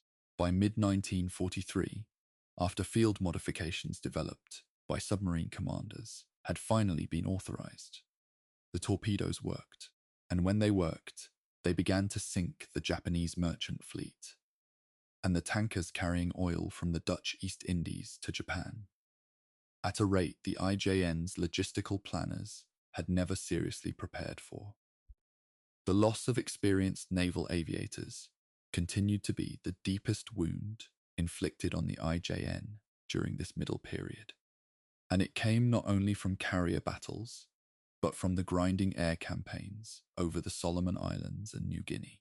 Operation Igo, launched in April 1943 as a major air offensive ordered by Yamamoto himself in a final bid to destroy Allied air power in the region, stripped carrier air groups to reinforce land-based operations and produced results that were grotesquely overstated in the after-action reports submitted to Combined Fleet Headquarters. Japanese pilots returning from the operation reported sinking a cruiser, 2 destroyers, 25 transport ships, and shooting down 134 aircraft. The actual Allied losses, verified from American and Australian records, were 1 tanker, 1 destroyer, 1 transport ship, and approximately 25 aircraft. Yamamoto received these inflated reports, ordered a congratulatory address to the participating units, and then departed on the inspection tour that ended his life. The gap between what his pilots believed they had accomplished and what they had actually accomplished illustrates a reporting problem that had been accumulating throughout the war and was now producing strategic miscalculations of the first order. The American landings at Tarawa in the Gilbert Islands in November 1943 inaugurated the Central Pacific Drive in earnest and demonstrated at considerable cost that the IJN was no longer capable of defending its outer perimeter by conventional means. The garrison at Betio Island, defending the main atoll, fought with extraordinary tenacity and inflicted severe casualties on the attacking Marines. Roughly 1,000 American dead in 76 hours of fighting on an island, roughly half the size of New York's Central Park. But the IJN's surface and carrier forces made no attempt to interfere with the American landings. The carriers were not yet ready. The surface forces were not positioned. The doctrine that called for a decisive engagement with the American fleet had not yet identified the circumstances that would trigger that engagement. Tarawa was taken, the perimeter contracted, and the Americans moved on to the Marshall Islands in early 1944. The strategic logic of the defensive perimeter, that each island in the chain would impose unacceptable costs and slow the American advance until Japan's political will was satisfied, was encountering the hard reality that American industrial production had so dramatically accelerated that the cost of each island, while real, was not remotely approaching unacceptable. The Mariana and Palau Islands represented a different category of strategic importance from the Gilberts and Marshalls. The Marianas, specifically the islands of Saipan, Tinian, and Guam, sat within range of the Japanese home islands for the new American B-29 Superfortress strategic bomber. If the Marianas fell, Japan's cities would be within bombing range. If they fell, the inner defensive perimeter, the line beyond which Japanese military planners had agreed that the war could not be continued, would be breached.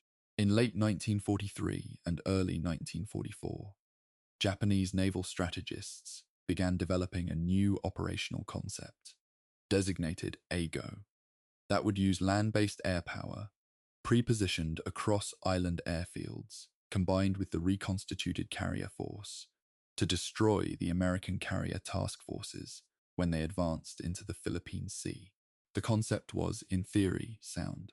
It was based on realistic assessment of the geographic advantages Japan held in the Central Pacific, whether the force assembled to execute it, particularly the air crews who would fly from the carrier decks, was actually capable of executing the plan. At the level the plan required was a question the available evidence did not confidently answer. But the plan was adopted, the preparations were made, and by June 1944, the stage was set for the engagement that Japanese strategists had been theorizing about since before the war began. The institutional culture of the IJN in this period presents the historian with a genuine puzzle. The officers at the operational and tactical level often understood the situation with painful clarity. Their private letters, diaries, and the oral histories collected after the war, particularly the work of Japanese historians Saburo Yanaga and the American scholar Ronald Spector, reveal men who knew the pilot replacement program was inadequate, who knew the submarine losses to American countermeasures were destroying the oil import system, who knew the attrition rate at the perimeter was unsustainable. Yet this knowledge consistently failed to translate into the formal strategic reassessments and the frank reporting upward that might have led to different decisions. The reasons for this are complex, involving institutional hierarchy, the shame associated with reporting failure, the momentum of commitments already made, and the very real political consequences for any officer who formally stated that the strategic situation was irretrievable. Understanding this gap between private knowledge and institutional response is essential for understanding why the IJN continued to fight in ways that consumed its remaining assets without improving its strategic position. The death of Admiral Koga on the 31st of March, 1944. His aircraft went missing in a storm while transferring between commands, meant that the IJN lost its second commander-in-chief in less than a year. His replacement, Admiral Soemu Toyoda, inherited a combined fleet that was preparing for the AGO operation and a strategic situation that was deteriorating on every axis simultaneously. American submarines were sinking Japanese merchant shipping at a rate of roughly 200,000 tons per month. American carrier task forces, the fast carrier groups of Task Force 58, organized around the Essex-class carriers that American shipyards were now producing at a pace that the IJN could not match or even meaningfully disrupt, were striking Japanese shore installations from the Marshalls to the Western Carolines. The Marianas were clearly the next American target. In June 1944, Toyota ordered the Eigo operation activated. The greatest carrier battle of the entire war was about to begin, and the outcome would determine whether Japan could continue to contest control of the Western Pacific, or whether the inner defensive perimeter had already effectively collapsed. Chapter 9. The Philippine Sea. The Great Marianas Turkey Shoot. The Battle of the Philippine Sea, fought on the 19th and 20th of June, 1944, has an unfortunate nickname. The phrase the Great Marianas Turkey Shoot, used by American pilots to describe the ease with which Japanese carrier aircraft were being destroyed in the air, captures the tactical reality of what happened on the 19th, but not the full operational picture of the two-day engagement. It also carries a dismissive quality that, when examined carefully, actually obscures one of the most important analytical questions the battle raises. Why were Japanese naval air crews being destroyed at the ratios the records document? The answer to that question is not primarily about American superiority in aircraft or tactics, though both existed. It is primarily about the devastating human cost of the attrition campaign of the previous 2 years, and about what happens when an institution that trains men to an extraordinary standard loses those men faster than it can replace them. The Japanese mobile fleet assembled for Eigo was, on paper, a formidable force. 9 carriers embarked roughly 470 aircraft. 5 battleships provided heavy surface support. 13 cruisers and 28 destroyers screened the formation. The fleet was commanded by Vice Admiral Jisaburo Ozawa, who had correctly identified that his force's main tactical asset was the superior range of Japanese carrier aircraft over their American counterparts. Japanese aircraft could strike at distances of roughly 600 kilometers, meaning Ozawa could attack the American carriers while staying outside the range of American airstrikes in return. The plan was to use this range advantage, in conjunction with land-based aircraft, pre-positioned across the Marianas and Carolines, to conduct multiple coordinated strikes that would destroy the American Task Force 58 before the carriers could be brought into the range of American aircraft. It was a coherent plan built on a genuine tactical asymmetry. It failed completely, and understanding why it failed is the central lesson of the Philippine Sea. The land-based air component that was supposed to contribute to Eigo had been largely destroyed before the battle began. American carrier aircraft from Task Force 58 had conducted sweeps against the airfields of the Marianas, Palau, and Yap in the days before the carrier battle, systematically stripping away the aircraft that Japanese planning assumed would still be available. By the time Ozawa launched his carrier strikes on the morning of the 19th, the land-based air contribution to the battle was a fraction of what Eigo had required. This was not a tactical surprise, for which Ozawa can be blamed. It was the consequence of American operational planning that had specifically targeted the pre-positioned land-based force, because American intelligence analysis had correctly identified it as the foundation of the Eigo concept. The battle was being lost before it started, in the airfields of islands that most readers have never heard of. The American force, under Vice Admiral Mark Mitcher aboard the carrier Lexington, had positioned its combat air patrol with a density and a depth that reflected both the technological advantages of radar vectoring and the tactical lessons of 2 years of carrier warfare. The American F-6F Hellcat fighter, newer, faster, and better armored than the Zero it was replacing in fleet service, had been specifically designed with the Zero's weaknesses in mind. It could not match the Zero's maneuverability in low-speed turning engagements, but it was faster in a dive, substantially faster in a climb, and its armor and self-sealing fuel tanks gave the pilot a far higher probability of surviving hits that would have killed a Zero pilot. The The combination of radar-vectored intercepts and Hellcat performance meant that Japanese strike groups were being met by overwhelming numbers of fighters at long range. Before the Japanese aircraft could organize their attacks, strike after strike was broken up in the air. Japanese aircraft losses on the 19th of June exceeded 250 aircraft from all causes. American aircraft losses, including those destroyed on the ground at Guam, that the Japanese strikes managed to hit, were roughly 30. 2 Japanese carriers were sunk on the 19th of June, and neither was sunk by American carrier aircraft. Both were sunk by American submarines.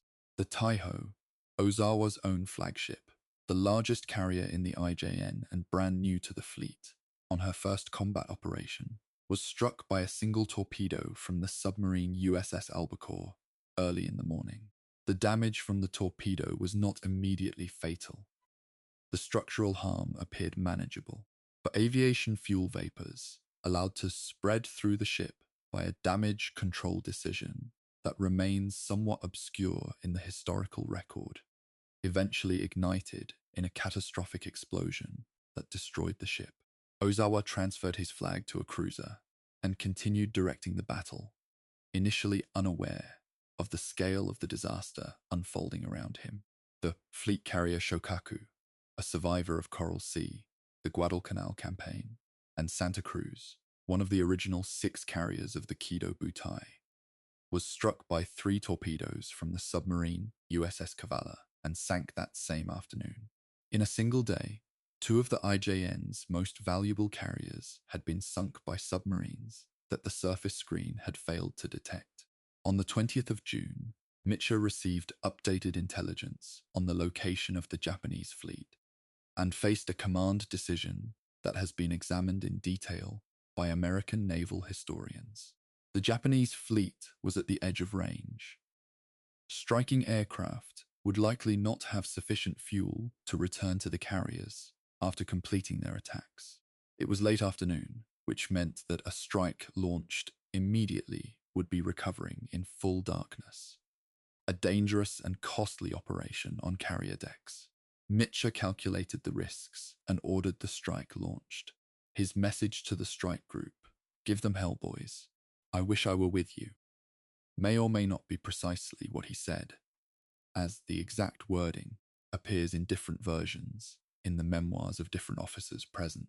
What is not in question is that he ordered the strike despite the risks, that the strike found the Japanese fleet, that it sank the carrier Hio and damaged 2 others, and that the recovery, conducted with Mitscher's controversial decision to turn on all the carrier lights to guide returning aircraft home, cost 80 aircraft and 49 aircrew to ditching and crashes, but recovered the majority of pilots and aircrews from the water the following morning. The Japanese losses at the Philippine Sea were, by any standard of accounting, catastrophic. 3 carriers sunk. Approximately 476 aircraft lost. The aircrew losses, in particular, were irreplaceable. It is this point, the aircrews, that the phrase "turkey shoot" inadvertently obscures. The men being shot down on the 19th of June were not, in the main, incompetent aviators. Many were doing exactly what their training and their doctrine directed them to do. They were flying in coordinated formations, executing practiced approach profiles, attempting to penetrate a defensive screen. They were being destroyed, not because they lacked courage or training, but because their opponents had better aircraft, better radar, better fighter direction systems, and had spent 2 years specifically optimizing their tactics and equipment to defeat exactly the kind of mass carrier strike the Japanese were attempting. The turkey shoot framing implies that Japanese defeat was a foregone conclusion. In reality, it was the accumulated result of 2 years of decisions, investments, and industrial production that had shifted every variable in the engagement systematically against the IJN. Ozawa withdrew, reporting to Combined Fleet Headquarters that the carriers had been damaged, but that a substantial number of his aircraft had landed on the Marianas airfields and would be available for re-embarkation. This was not an intentional misreport. Ozawa genuinely believed, based on the information available to him, that a significant portion of his strike aircraft had reached their targets and recovered ashore. In fact, most of them had been destroyed in the air, or, having reached the Marianas, found airfields already under American attack, with no fuel available. The gap between what Ozawa reported and what had actually occurred was not the product of dishonesty. It was the product of the fundamental fog of carrier warfare in an era before reliable real-time communications. But the consequences of the misreport were significant. It delayed for several days the full recognition at Combined Fleet Headquarters of the actual scale of the defeat, and that delay affected the planning that would produce the desperate gamble of Leyte Gulf. Saipan fell to American forces on the 9th of July, 1944.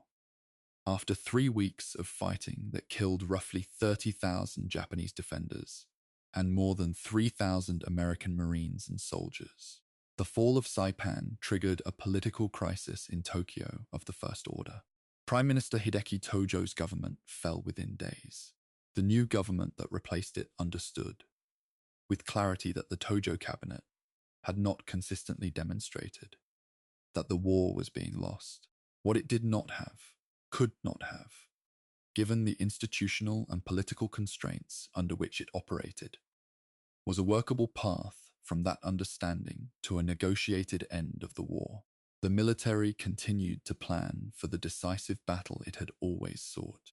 The next iteration of that plan, the Shogo operations, of which Show 1 would produce the Battle of Leyte Gulf, was already being drafted.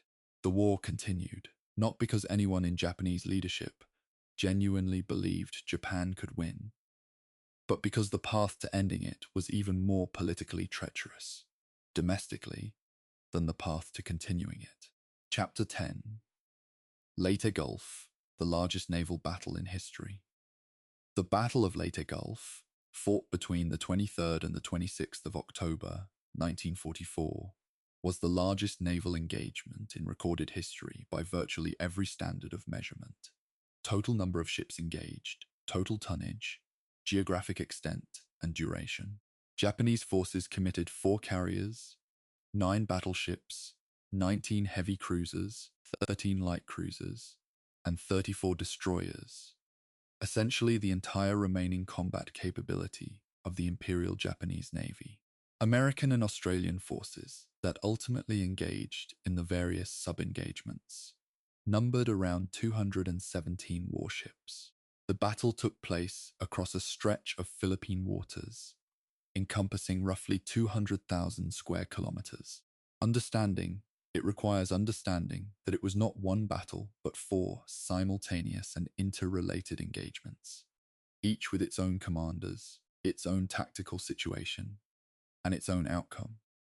And that those outcomes, taken together, produced a result that effectively ended the IJN's existence as a strategic force. American forces under General MacArthur had landed on the island of Leyte in the central Philippines on the 20th of October, 1944. The Japanese response, the Shu 1 operation, was built on a plan of deliberate sacrifice and concentrated attack that acknowledged, implicitly, that the IJN could no longer fight and expect to win by conventional means. The carrier force, now comprising only 4 carriers with an air group collectively so depleted that the 4 ships together could embark fewer aircraft than a single American Essex-class carrier, was assigned to act as a decoy. Its job was to draw Admiral William Halsey's powerful Third Fleet, with its 16 fleet and light carriers, northward away from the landing beaches. While Halsey pursued the decoy, 2 powerful Japanese surface forces would converge on the landing beaches at Leyte Gulf through the islands flanking the central Philippines, catch the vulnerable American transports and their light screen, and destroy the landing force. It was a plan built on the understanding that the carriers were already expended assets, that their value lay not in their aircraft, but in their ability to attract American attention. The Southern Force, under Vice Admirals Shoji Nishimura and Kiyohide Shima, was to approach through the Surigao Strait south of Leyte. In the early hours of the 25th of October, it was intercepted and destroyed in detail in what was, tactically, the most complete naval victory of the Pacific War. The American force under Rear Admiral Jesse Oldendorf positioned his battleships, including several that had been sunk or damaged at Pearl Harbor 3 years earlier and had since been raised, repaired, and returned to service in a classic crossing of the T formation across the northern end of the Surigao Strait. Oldendorf's battleships crossed ahead of Nishimura's column, bringing all their guns to bear on ships that could only reply with their forward turrets. The battleship Yamashiro, Nishimura's flagship, was hit repeatedly and sank before dawn. Nishimura went down with his ship. The second component of the Southern Force, under Shima, arrived to find the first component destroyed, and after his flagship was torpedoed by the cruiser Abukuma, he withdrew. The Surigao Strait engagement was the last battleship versus battleships surface action in the history of naval warfare. The Central Force, designated Kurita Force after its commander Vice Admiral Takeo Kurita, was the most powerful surface element in the entire Leyte Gulf complex. It comprised 5 battleships, including Yamato and Musashi, the 2 largest battleships ever built, along with 10 heavy cruisers, 2 light cruisers, and 15 destroyers.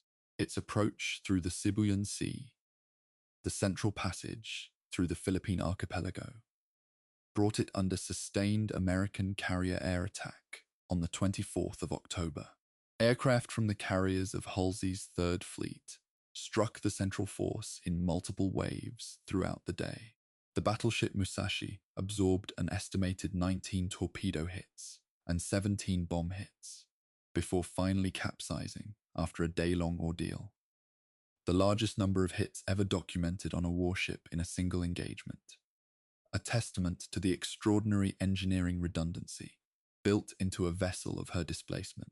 But Musashi's ordeal consumed American ordnance and attention that might otherwise have inflicted greater damage on the rest of the force. Kurita turned back temporarily, then resumed his advance through the San Bernardino Strait during the night of the 24th. Halsey had by this point taken Ozawa's decoy bait completely. The 4 Japanese carriers moving south from the north had been sighted, correctly identified as carriers, and Halsey had taken the full weight of his Third Fleet, including the battleships of Task Force 30 FAO that had been designated to guard San Bernardino Strait, north to pursue them.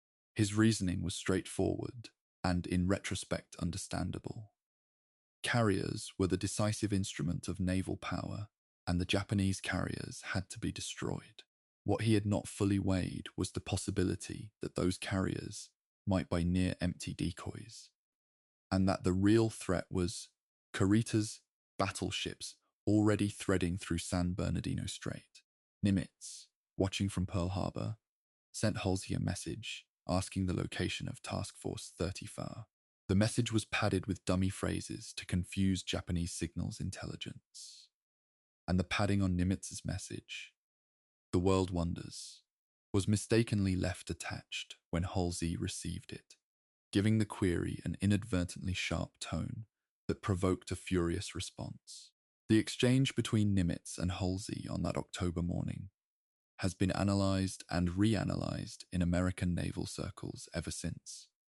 And it illustrates, among other things, that even in a well-functioning command system, clear communications under pressure are not guaranteed. In the early morning of the 25th, Kurita's Central Force emerged from San Bernardino Strait and encountered not the empty waters it expected, but a force of American escort carriers and their destroyer screen off the island of Samar. This force, designated Task Unit 77.4.3, known as Taffy 3, comprised 6 small escort carriers, 3 destroyers, and 4 destroyer escorts. These were not fleet units. They were support vessels, their carriers designed to provide close air support for amphibious operations rather than to fight fleet actions. They carried anti-submarine aircraft and light bombs. Their destroyers were small, and their guns were small. Against Kurita's battleships and heavy cruisers, they should not have lasted an hour. What followed was one of the extraordinary small unit actions of the entire Pacific War. The destroyers of Taffy 3 charged directly at Kurita's heavy cruisers, launching torpedoes and making smoke, while the escort carriers launched every aircraft they had and fled southward at their maximum speed of roughly 17 knots. The surface attack by the destroyers was suicidal in intention, and they suffered grievously for it. But it disrupted Kurita's formation and bought time. Kurita, throughout the Battle of Osamu, made a series of decisions that historians have struggled to explain. His force was in a confused melee, with American destroyers threading through his formation, making torpedo attacks, aircraft making continuous attack runs, and smoke covering his targets. He ordered a general attack rather than organizing his force into a coordinated strike. His cruisers, attacking from multiple vectors, sometimes masked each other's fire. As the action developed and reports came in of American aircraft strikes sinking several of his cruisers, Kurita concluded, in conditions of severe uncertainty, under sustained air attack, having been in command of this force since it left Linger Roads, that he was engaging a major American carrier force. He was not. He was engaging Taffy 3. After roughly 2 hours of engagement, with the American carriers escaping southward and his own formation disrupted, Kurita broke off the action, turned north, and eventually retired back through San Bernardino Strait, without reaching the Leyte Gulf landing beaches. To this day, the full reasons for his decision remain somewhat opaque, because Kurita's own post-war accounts are not entirely consistent, and the fog of that October morning was, by the testimony of every participant, genuinely total. Meanwhile, in the north, Halsey found Ozawa's carriers and destroyed them utterly. All 4 Japanese carriers were sunk. The aircrew losses were modest because there were almost no aircraft to lose. The carriers had been nearly empty when the battle began. Ozawa, who had designed the decoy operation and understood that he was sending his force to be destroyed, carried out his assignment with professional precision. His carriers attracted Halsey's full attention as intended. The operational plan, in its narrowest terms, had partially worked, but Kurita had not reached the landing beaches. The Central Force had not destroyed the Leyte Gulf transports. The objective of the entire operation, destroying the American landing force and making the Philippines too costly to hold, had not been achieved. The final accounting of Leyte Gulf destroyed the IJN as a balanced fighting force. The Japanese lost 3 battleships, 4 carriers, 10 cruisers, 9 destroyers, and roughly 10,500 naval personnel. American losses were 1 light carrier, 2 escort carriers, 2 destroyers, 1 destroyer escort, and approximately 3,000 personnel, a disparity that, even allowing for the confusion and the near catastrophe at Samar, represented a fundamental strategic defeat. The IJN that survived Leyte Gulf was no longer capable of sustained fleet operations. It could mount desperate, one-way missions. It could sortie individual ships or small task forces for specific purposes. It could position its remaining strength in harbor and accept that those ships might be used as fixed defensive positions or expended in final operations. But the idea of a Japanese fleet contesting American naval power in open water, which had animated IJN strategic planning for 3 years, was finished. The remaining months of the war at sea would be fought on entirely different terms. Chapter 11. The kamikaze when a navy runs out of options. The word kamikaze, divine wind, comes from the name given to the typhoons that, according to Japanese historical tradition, destroyed two Mongol invasion fleets in the 13th century, saving Japan from conquest. The adoption of that name for the organized program of deliberate suicide aircraft attacks that began at Leyte Gulf in October 1944 was not accidental. It connected a new and desperate tactic to a narrative of miraculous national deliverance, providing both spiritual justification and historical resonance for something that was, at its core, an acknowledgement of military bankruptcy. When a navy has lost enough its trained air crew that it can no longer expect conventional air attacks to penetrate American carrier defenses at a militarily acceptable cost, the calculation changes. A pilot who crashes his aircraft into a ship is certain to deliver the bomb he is carrying. A pilot who attacks conventionally and is shot down before he can release his bombs has accomplished nothing and has also been lost. In the mathematics of a force running out of men faster than it can train replacements, this calculation had a terrible logic. The formal organization of the Special Attack Corps, the institutional framework within which kamikaze operations were conducted, emerged from discussions in the Philippines in mid-October 1944, though earlier individual instances of deliberate crash attacks had occurred in the Guadalcanal campaign and elsewhere, some intentional and some the product of damage that left pilots no other option. The officer most associated with the formal organization of the program, Vice Admiral Takejiro Onishi, had originally been skeptical of the concept and accepted it by his own post-war account, only when the evidence of conventional air attack failure made the alternative calculation inescapable. The first organized kamikaze attacks struck American escort carriers off Leyte on the 25th of October 1944, the same day as the Battle of Samar. The escort carrier Saint Lo was struck and sunk by a single A6M0 in a deliberate crash attack, becoming the first ship in history to be sunk by a kamikaze. The date, the same day as the last conventional carrier battle at Leyte, marks a definitive transition in the character of Japanese naval warfare. The tactical effectiveness of kamikaze attacks was real and should not be diminished in service of a narrative of inevitable American victory. Between October 1944 and August 1945, kamikaze attacks sank 34 American ships and damaged approximately 368 others. They killed nearly 5,000 American sailors and wounded approximately 5,000 more.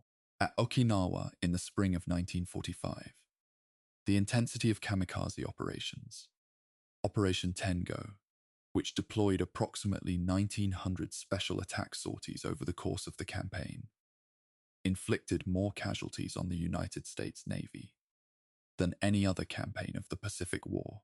The destroyer USS Laffey, struck by 6 kamikazes and 4 bombs in less than 80 minutes during a single attack on the 12th of April, 1945, survived and is preserved today as a museum ship, a physical record of what concentrated special attack operations could do to a single vessel. The aircraft used in kamikaze attacks were, in the early phase of the program, standard combat aircraft from the dwindling IJN inventory. Zeros, Vols, Judis, and various other types were assigned to the Special Attack Corps because they were available. As the program developed and the IJN's conventional aircraft inventory continued to shrink, specifically designed suicide weapons began to appear. The Oka, the Cherry Blossom, was a purpose-built rocket-powered aircraft crammed with nearly 1,200 kilograms of explosive, carried beneath a parent aircraft to within gliding range of the target, and then released, with a pilot aboard who would guide it to impact. Its speed in the terminal dive phase was roughly 900 kilometers per hour, fast enough that American fire control systems of the period had serious difficulty tracking and engaging it. The parent aircraft that carried the Oka, typically the Mitsubishi G4M bomber, was large, slow, and extremely vulnerable, and American combat air patrols became skilled at destroying the parent aircraft before they could release their Oka weapons. Of the 852 Oka units completed, the number that actually struck American ships was a fraction of that total. But each impact that occurred was of considerable destructive power. The human dimension of the kamikaze program confronts the historian with a complexity that neither simple reverence nor simple condemnation resolves satisfactorily. The available evidence, diaries, letters written before final missions, the oral histories collected from survivors who turned back for various reasons, presents a picture that does not reduce to a single characterization.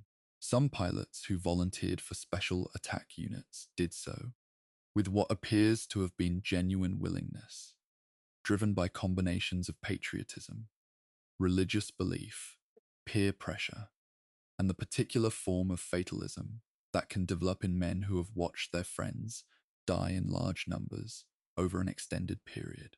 Others appear, from their own private writings, to have had deep reservations that they felt unable to express or act upon with a social and institutional framework that treated volunteering for death as the default expression of proper military character. The program was not simple coercion in the legal sense.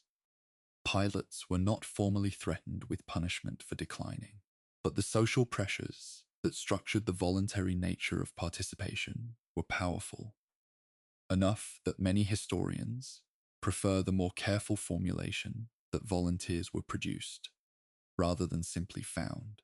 The organizational evolution of the kamikaze program through the final year of the war shows the IJN attempting to systematize something that, by its nature, resisted systematization.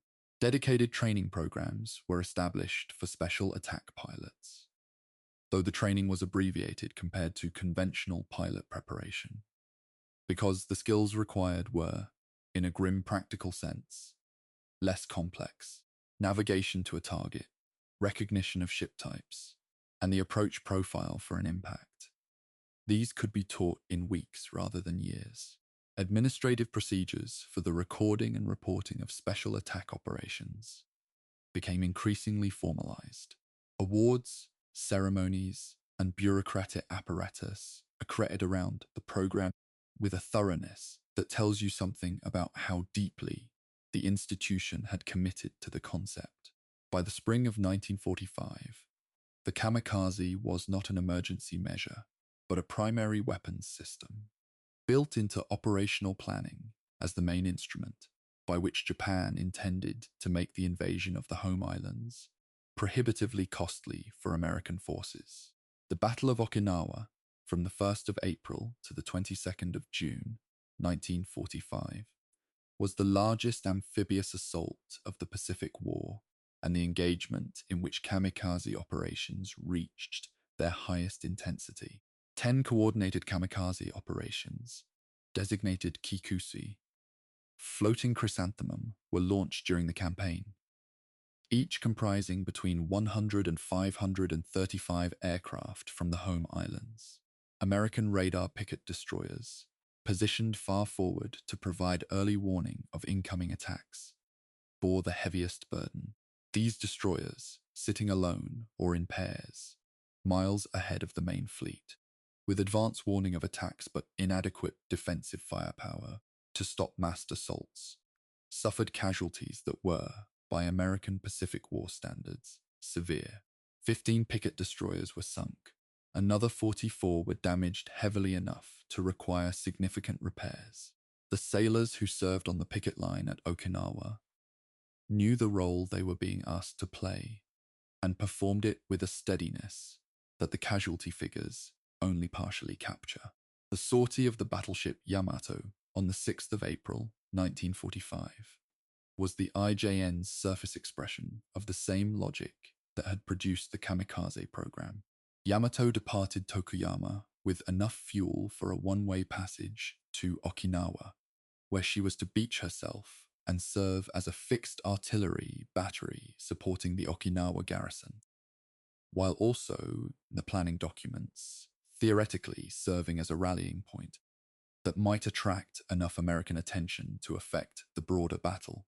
She was accompanied by one light cruiser and 8 destroyers, similarly on a mission with no serious expectation of return. American submarines and carrier aircraft tracked and engaged the force in the East China Sea on the 7th of April. Yamato was hit by an estimated 11 torpedoes and 9 bombs before she exploded and sank. The total Japanese naval dead in the Yamato sortie was approximately 3,065 men. American aircraft losses were 10 aircraft and 12 airmen. The operation achieved nothing militarily beyond confirming, in the most expensive possible terms, that surface warships without air cover had no viable future in waters dominated by carrier-based aviation. The intellectual history of the kamikaze program, who originated the concept, who championed it institutionally, and whether it could or should have been avoided, remains genuinely contested among historians of the Pacific War. What is not contested is its strategic failure. The program killed and wounded thousands of American sailors, delayed several operational timelines, and forced significant adaptations in American defensive tactics and fleet positioning.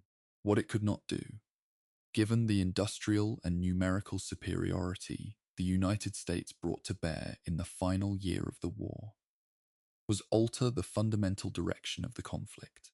Each kamikaze aircraft F expended was also an aircraft not available for defensive interception of American bombers, not available for reconnaissance, not available for any of the other functions a navy requires of its air arm.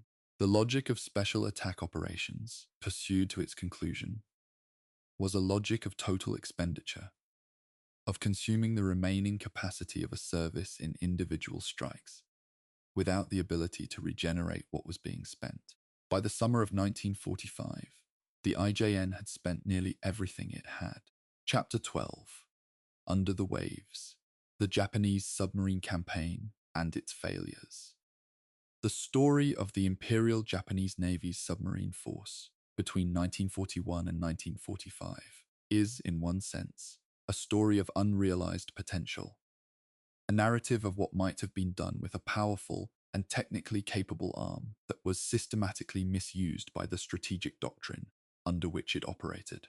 In another, and perhaps more honest sense, it is a story that illuminates the gap between the doctrine that a navy develops in peacetime and the war that actually occurs when the first shots are fired.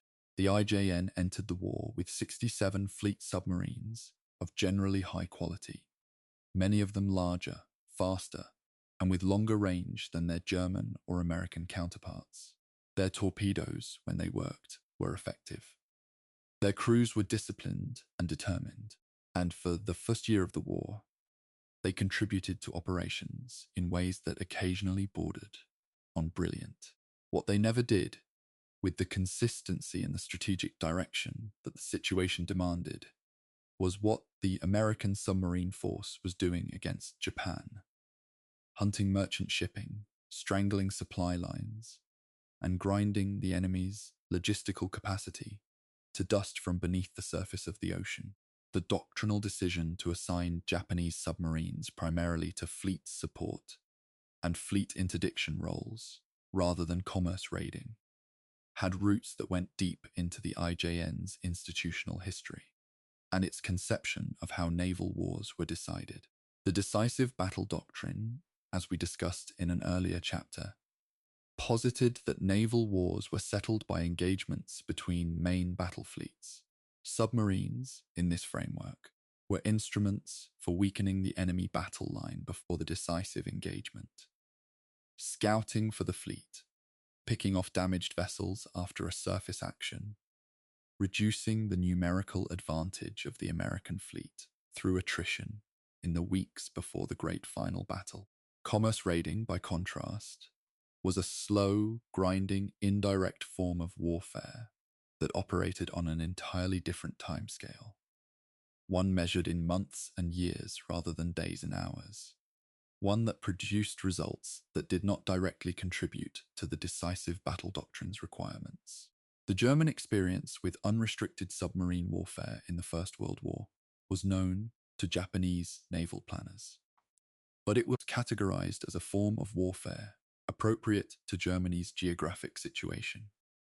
Cut off from the Atlantic by British naval power and forced to fight a siege war of attrition, rather than as a model applicable to Japanese strategic circumstances. The Japanese submarine force's early operations produced results that were respectable within the limits of the doctrine under which it operated. During the Pearl Harbor operation, submarine I-70 was sunk by American aircraft, the first Japanese warships sunk in the Pacific War. But submarines also participated in operations across the Pacific Theater in the first months, including patrols along the American West Coast, that prompted genuine concern about coastal security in California and Oregon. The submarine I-17 shelled the Elwood oil field near Santa Barbara on the 23rd of February 1942, the first bombardment of the continental United States since the War of 1812. These early operations demonstrated the geographic reach of the IJN submarine force. They did not demonstrate effective use of that reach in pursuit of strategically decisive objectives. The missions that produced the most significant results for Japanese submarines in 1942 and 43 were attacks on American warships rather than merchants. And these attacks did achieve several dramatic successes. The fleet carrier, USS Saratoga, was torpedoed and damaged twice during the war by Japanese submarines, once in January 1942 and again in August of the same year. And her removal from the operational roster at both critical moments was strategically consequential. The escort carrier USS Liscombe Bay was sunk by the submarine I-175 in November 1943 during the Tarawa campaign, with the loss of 644 men, the single largest loss of life from any American carrier sinking in the Pacific War. The heavy cruiser USS Indianapolis, returning from a secret mission to deliver components of the atomic bomb to Tinian in late July 1945, was sunk by submarine I-58 in one of the last major submarine successes of the war. These were real achievements, real contributions to the Japanese war effort. But when measured against what the American submarine force was simultaneously doing to Japan's merchant fleet, sinking tankers, cargo vessels, and troop transports at a rate that was progressively strangling the Japanese economy, the IJN submarine force's record of warship sinkings, however dramatic individually, was strategically insufficient by comparison. The American anti-submarine campaign that progressively neutralized the Japanese submarine fleet operated on multiple levels simultaneously. American destroyers and destroyer escorts, eventually numbering in the hundreds, became increasingly proficient at detecting and attacking Japanese submarines. The adoption of improved sonar equipment, Hedgehog forward-firing mortars, and more effective depth charge patterns made each American warship a significantly more capable submarine hunter than anything the IJN had encountered in the early months of the war. Aircraft equipped with radar and depth charges added another dimension to the threat. More fundamentally, the United States had cracked enough of the Japanese naval communication codes to give its anti-submarine forces routing information and patrol area assignments that allowed coordinated hunts rather than random searches. Japanese submarine commanders, sailing routes, and in patrol areas that American signals intelligence already knew about were operating under a disadvantage as lethal as the one American commanders had created at Midway. But this one was sustained over years rather than days. The Japanese submarine force also made a series of doctrinal errors that compounded its strategic ineffectiveness.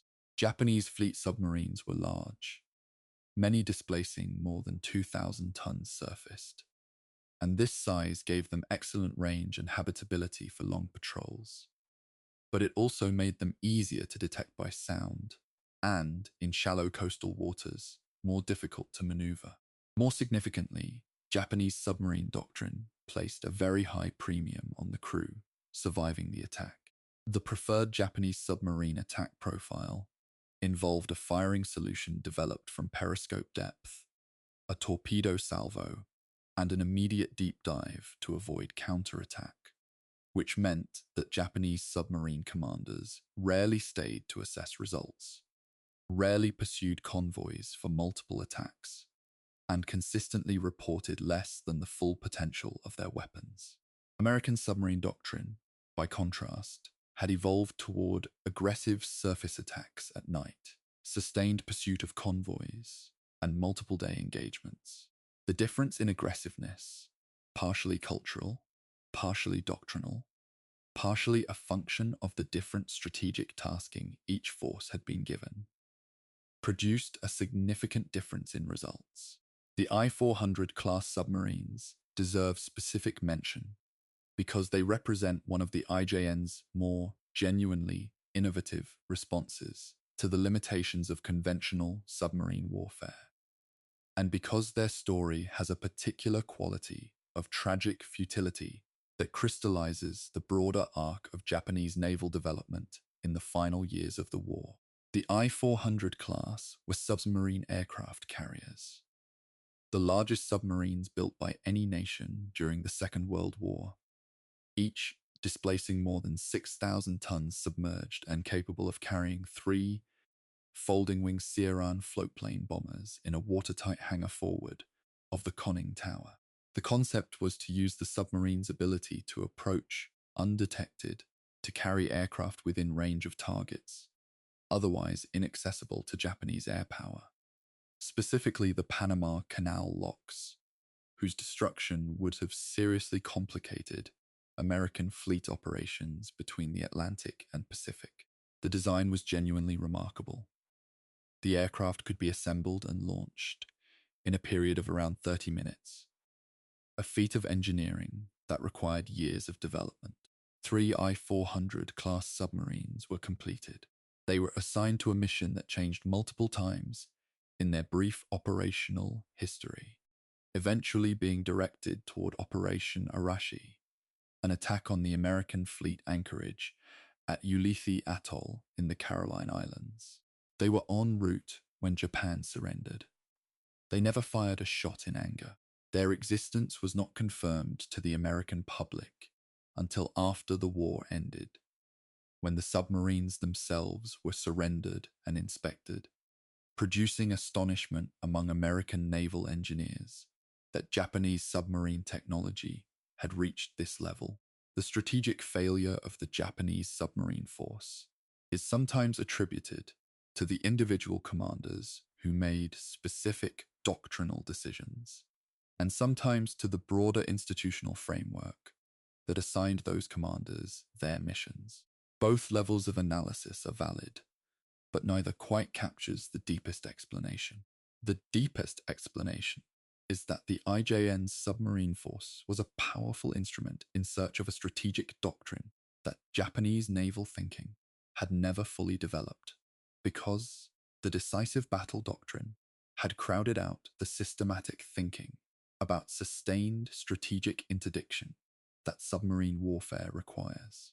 A navy that organizes itself entirely around the idea of a single climactic fleet engagement has no institutional framework for thinking about a multi-year campaign to strangle an enemy's economy from under the sea.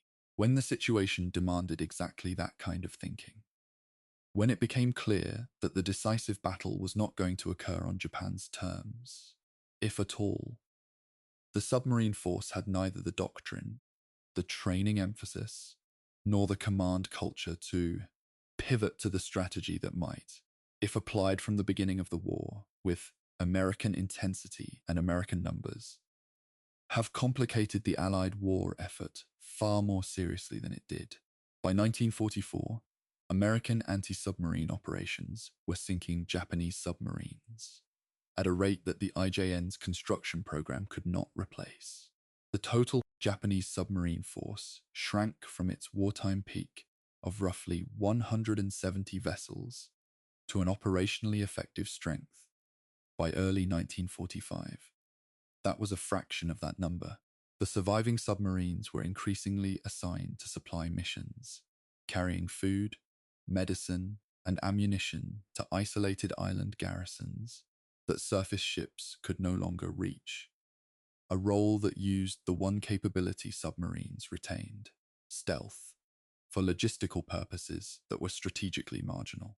A weapon system designed for fleet combat and then redirected toward commerce raiding that it never properly executed was, in its final phase, running rice and medical supplies to dying garrisons on bypassed islands. The distance between that reality and the decisive battle that the weapon had been built to support measures. In a few sentences, the distance the IJN had traveled in 4 years. The submarine war also had a humanitarian dimension that the operational history does not always acknowledge. Japanese submarines, by documented instance, attacked survivors of sunk vessels on multiple occasions, including the sinking of the hospital ship Centaur off Australia in May 1943, which killed 268 of the 292 people aboard, and which remains one of the most controversial acts of the Pacific Submarine War. Whether these acts reflected formal policy, individual commander decisions made under conditions of uncertainty, or violations of law that the command structure declined to investigate seriously is still debated in the historical literature. What is not debated is that the record of Japanese submarine conduct towards survivors differed significantly, on average, from the conduct documented for American submarine crews.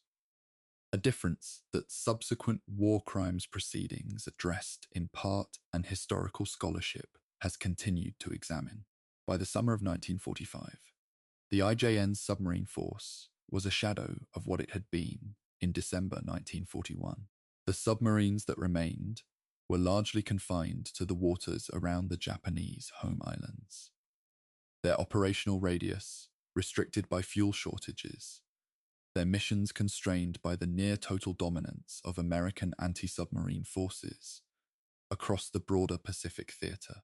The final submarine patrols of the war were conducted under conditions that bear no resemblance to the confident, range-projecting operations of the early war period.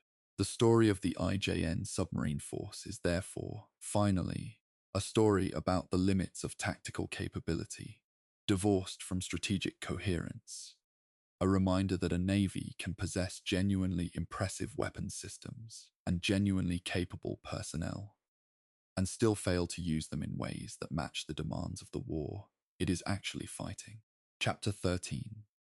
The Bombing of Japan and the Navy's Last Gasp. By the beginning of 1945, the Imperial Japanese Navy had ceased to exist as a force capable of contesting American control of any significant stretch of Pacific Ocean. What remained, a collection of heavy units at anchor in Kure and other ports, a depleted submarine arm, the Special Attack Corps, and various coastal defense forces, was not a navy in any operational sense. It was a collection of assets waiting to be committed to the final defense of the Japanese home islands. Assets whose ultimate fate was not in serious doubt among the officers who commanded them. Whatever the official communications upward, through the chain of command, continued to claim. The war had moved by this point primarily into two domains where the Navy could do relatively little. The strategic bombing campaign conducted by American B-29 superfortresses from the Marianas, and the ground and air battles over the Ryukyu Islands chain that were the final stepping stones toward the home islands themselves. The B-29 campaign against Japan is often treated primarily as an Army Air Forces story, and in the organizational sense, that is accurate.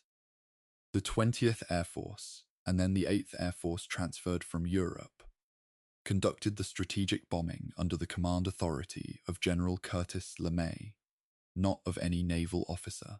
But the bombing campaign's relationship to the naval war is direct and important because it was the capture of the Marianas, specifically Saipan, Tinian, and Guam, taken at the cost of the carrier battle and the land campaign of mid-1944 that made the B-29 bases possible. Without those islands, the campaign could not have been conducted. The naval battles that secured them were therefore the necessary precondition for everything that followed. The navy that had defended the Marianas and had lost not only the islands, but the barrier that kept American strategic air power beyond range of Japan's cities. In that sense, the Mariana Campaign and the strategic bombing campaign are the same story told in different registers. The first B-29 missions against Japan from the Marianas in late 1944 used high-altitude precision bombing that produced results far below what planners had projected. The jet stream winds over Japan, which American meteorologists had not fully characterized, scattered high-altitude bomb patterns, and degraded accuracy to a point that made conventional high-altitude bombing largely ineffective against precision targets. LeMay's decision in early March 1945 to shift to low-altitude incendiary attacks conducted at night was a drastic change in doctrine that carried enormous risk and produced enormous results. The first incendiary raid on Tokyo on the night of the 9th and 10th of March 1945, using M69 incendiary cluster bombs against the wooden residential districts of the city, destroyed roughly 16 square miles of the city, killed an estimated 80,000 to 100,000 people, and rendered roughly 1 million people homeless in a single night. It was one of the most destructive single air raids in history by civilian casualty count, exceeded only by the atomic bombings. Subsequent incendiary raids against Osaka, Nagoya, Kobe, and other major cities followed in rapid succession, progressively dismantling Japan's urban industrial base. The Navy's response to the B-29 campaign was, in practical terms, limited to the contributions it could make through the remaining fighter force assigned to homeland defense. The carrier air groups that had once defined the IJN's offensive capability were now being husbanded, their aircraft and pilots preserved, or expended in kamikaze operations, rather than committed to the kind of sustained defensive interceptor campaign that effective B-29 attrition would have required. The land-based fighter units assigned to intercept B-29s faced the same quality degradation that had destroyed Japanese naval aviation at the Philippine Sea.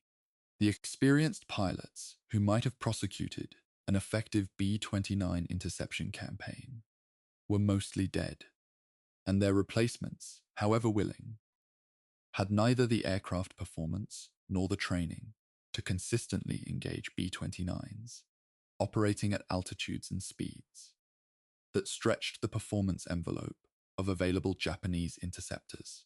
The result was that the B-29 campaign, after its initial adjustment to incendiary tactics, proceeded with a level of attrition that was militarily manageable for American planners, even as it was catastrophic for the people on the ground below.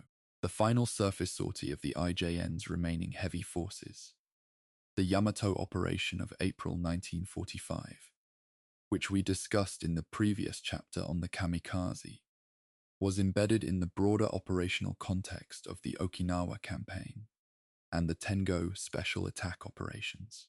These two components of the Japanese response to Okinawa, the surface sortie and the kamikaze waves, were meant to be coordinated, with the kamikaze attacks suppressing American carrier operations, while Yamato approached Okinawa. The coordination did not work as intended, primarily because American fighter direction and combat air patrol had improved to the point where even large kamikaze waves could be significantly attenuated before reaching the carriers. American air power located and destroyed Yamato while the kamikaze campaign continued in parallel, not, as hoped, in a mutually supporting combined operation, but as two separately developing tragedies unfolding in the same waters at roughly the same time. The mining campaign conducted by American B-29s and carrier aircraft against Japanese coastal waters, and the Shimonoseki Strait, the narrow passage between Honshu and Kyushu, through which most of Japan's remaining coastal shipping had to pass, was, in the judgment of several post-war assessments, among the most cost-effective offensive operations of the final year of the war. Operation Starvation, as it was designated, used airdropped mines to progressively close Japanese coastal shipping routes, forcing vessels into waters where American submarines waited, and reducing the tonnage reaching Japanese ports to a fraction of what the war economy required. The IJN's minesweeping capacity, strained by years of attrition and fuel shortages, could not clear mines at the rate they were being laid.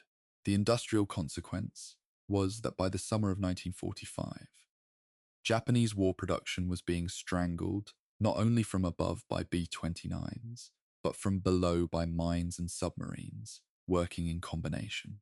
A nation that had gone to war to secure access to the raw materials of Southeast Asia was, by mid-1945, unable to import those materials in quantities sufficient to maintain minimum industrial function. The naval officers who survived to the summer of 1945 were in a position that few of them had the psychological vocabulary to fully articulate. Men who had been trained from youth to sacrifice themselves willingly for their country, and their emperor now faced a situation where continued sacrifice was not producing results that altered the strategic trajectory by any measurable degree. The institutional culture that had made the IJN a formidable fighting force in 1941, the emphasis on stoic endurance, the suppression of defeatist thinking, the absolute primacy of offensive spirit over material calculation, now made it extremely difficult to engage in the kind of sober reassessment that the situation objectively required. Private diaries from this period reveal men in considerable psychological distress. Not cowardice, and not a failure of dedication, but the specific torment of men who understand that what they are being asked to do is no longer connected to any outcome that could justify the cost. That recognition, in the institutional culture of the IJN, had no legitimate channel of expression.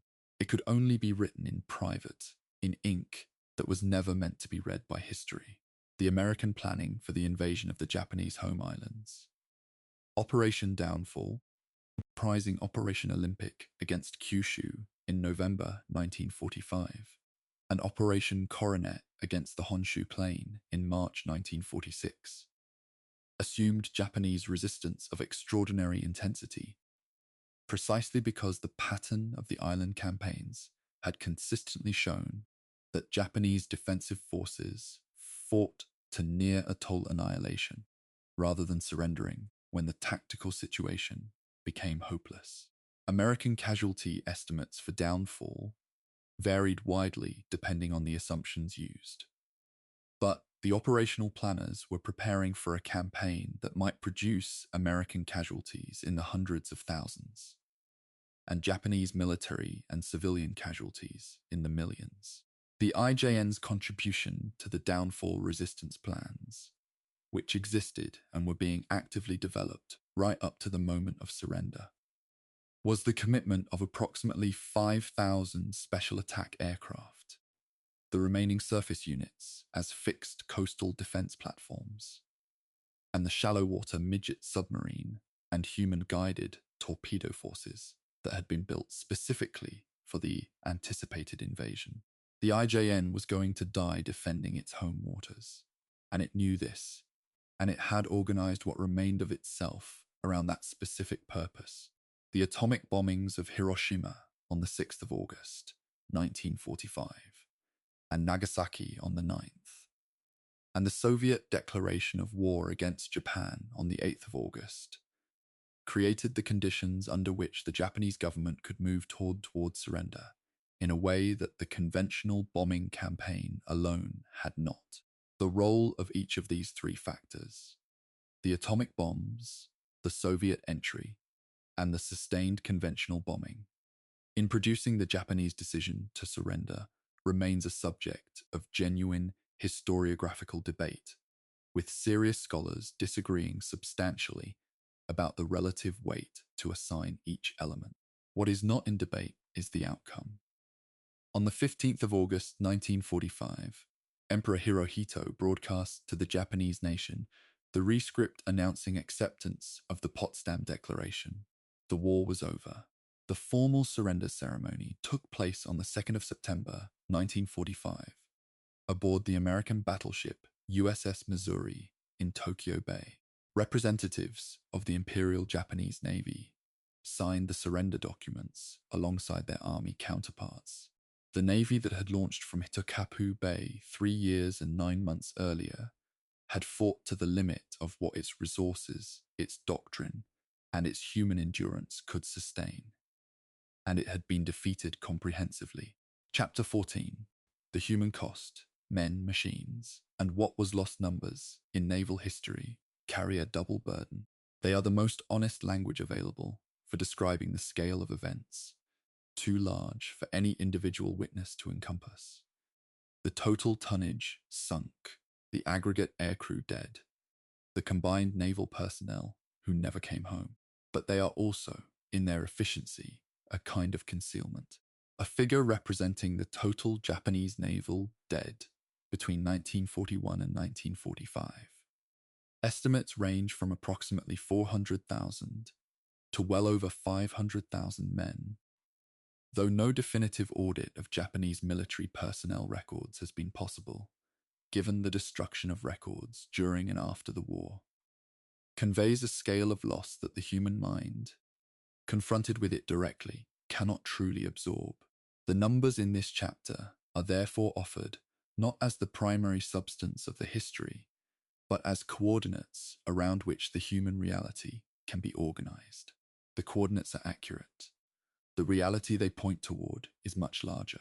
The carrier aircrews represent perhaps the most specifically documented category of Japanese naval loss, because the individual airmen of the first-line carrier groups were, in many cases, known by name to their squadron mates and superiors, and because the operational records of the carrier air groups were sufficiently detailed that post-war researchers could reconstruct the attrition patterns with reasonable precision. The 6 carrier air groups that formed the Kido Butai at the outbreak of war, roughly 500 frontline aircrew in total across the 6 ships, including the most experienced pilots in the IJN, had by the end of Midway lost a substantial fraction of their experienced corps. By the end of the Guadalcanal campaign, the replacement problem was severe enough that the carriers conducting later operations were flying men with training records that would not have qualified them for frontline assignments in December 1941. By the Philippine Sea, the gap between the first generation of carrier aircrews and those who took their place was visible in the tactical results of every engagement, as we have documented in earlier chapters. The destroyer men of the IJN present a different aspect of the human story. The destroyer force bore a sustained operational burden throughout the war that received less historical attention than the dramatic engagements of the carrier battles. But that was no less physically and psychologically demanding. The Tokyo Express runs to Guadalcanal, the escort missions through submarine-infested waters, the night surface actions in the Solomons, the final sorties of the late war. The destroyers were present at all of them, typically with less armor protection, less anti-aircraft capability, and less margin for error than the heavier ships they escorted. The IJN lost 134 destroyers during the war, a large fraction of its total destroyer strength, and the men who crewed them died in waters that stretched from the Aleutians to the Indian Ocean. The Navy's destroyer men were not the subjects of strategic calculation at combined fleet headquarters, in the way that the carriers and battleships were. They were the people who actually did the work that all the strategic planning required. And the record of their casualties is a more honest measure of what the war actually cost than any accounting of capital ships. The enlisted men of the IJN, the engine room crews, the gunners, the damage control parties, the maintenance personnel who kept aircraft serviceable under field conditions, the cooks and medical orderlies and signal operators, are the hardest to recover from the historical record, because the documentation that would allow individual level reconstruction of their experiences is largely gone. The fires that swept through Tokyo and other cities in the final months of the war destroyed naval personnel records that were irreplaceable. The post-war purges of sensitive documents, conducted before American occupation authorities could secure them, removed additional layers of the record. What survives is largely the formal operational record, the action reports, the ship logs, the fleet communications, rather than the personal record of what the war meant to the ordinary men who fought it.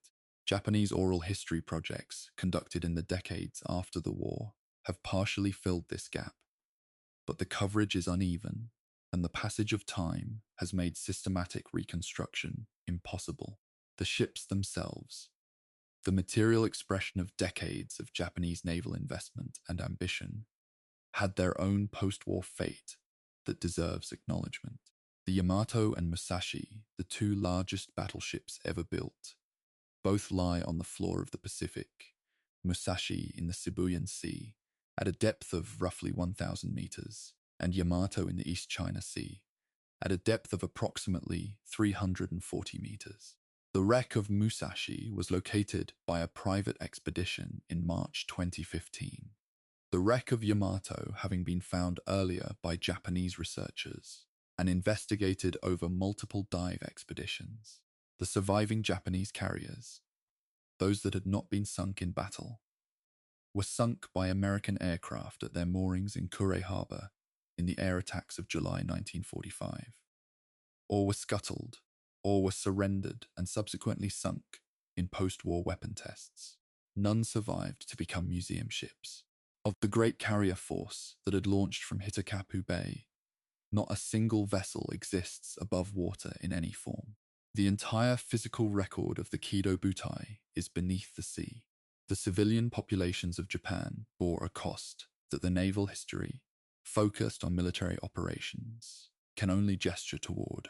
The destruction of the Japanese merchant fleet by American submarines and mines did not only reduce war production, it progressively degraded the food supply, the fuel supply, and the raw material supply available to the civilian population. The blockade that the submarine campaign and the mining campaign together achieved by mid-1945 was, in its human consequences, a siege conducted across thousands of kilometers of ocean. Caloric intake among the Japanese civilian population in the final months of the war had fallen to levels that modern nutritional science would classify as severe deprivation. The fishing fleets that had historically supplemented Japanese food supply could not operate safely in waters patrolled by American submarines and aircraft. The Navy, whose job had been to defend the sea lanes that kept Japan fed and supplied, had failed at that task. And the cost of that failure was not borne only by the sailors. It was distributed across the entire population that had depended on those sea lanes. The legacy of the IJN's tactical and technical innovation deserves separate assessment from its strategic record, because the two are genuinely different in character. The weapons and concepts the IJN pioneered, concentrated carrier operations, the practical application of naval air power at long range, the oxygen-propelled long-range torpedo, the night surface fighting doctrine, the submarine carrier concept, were real contributions to the development of naval warfare, studied and in some cases adopted by successor navies.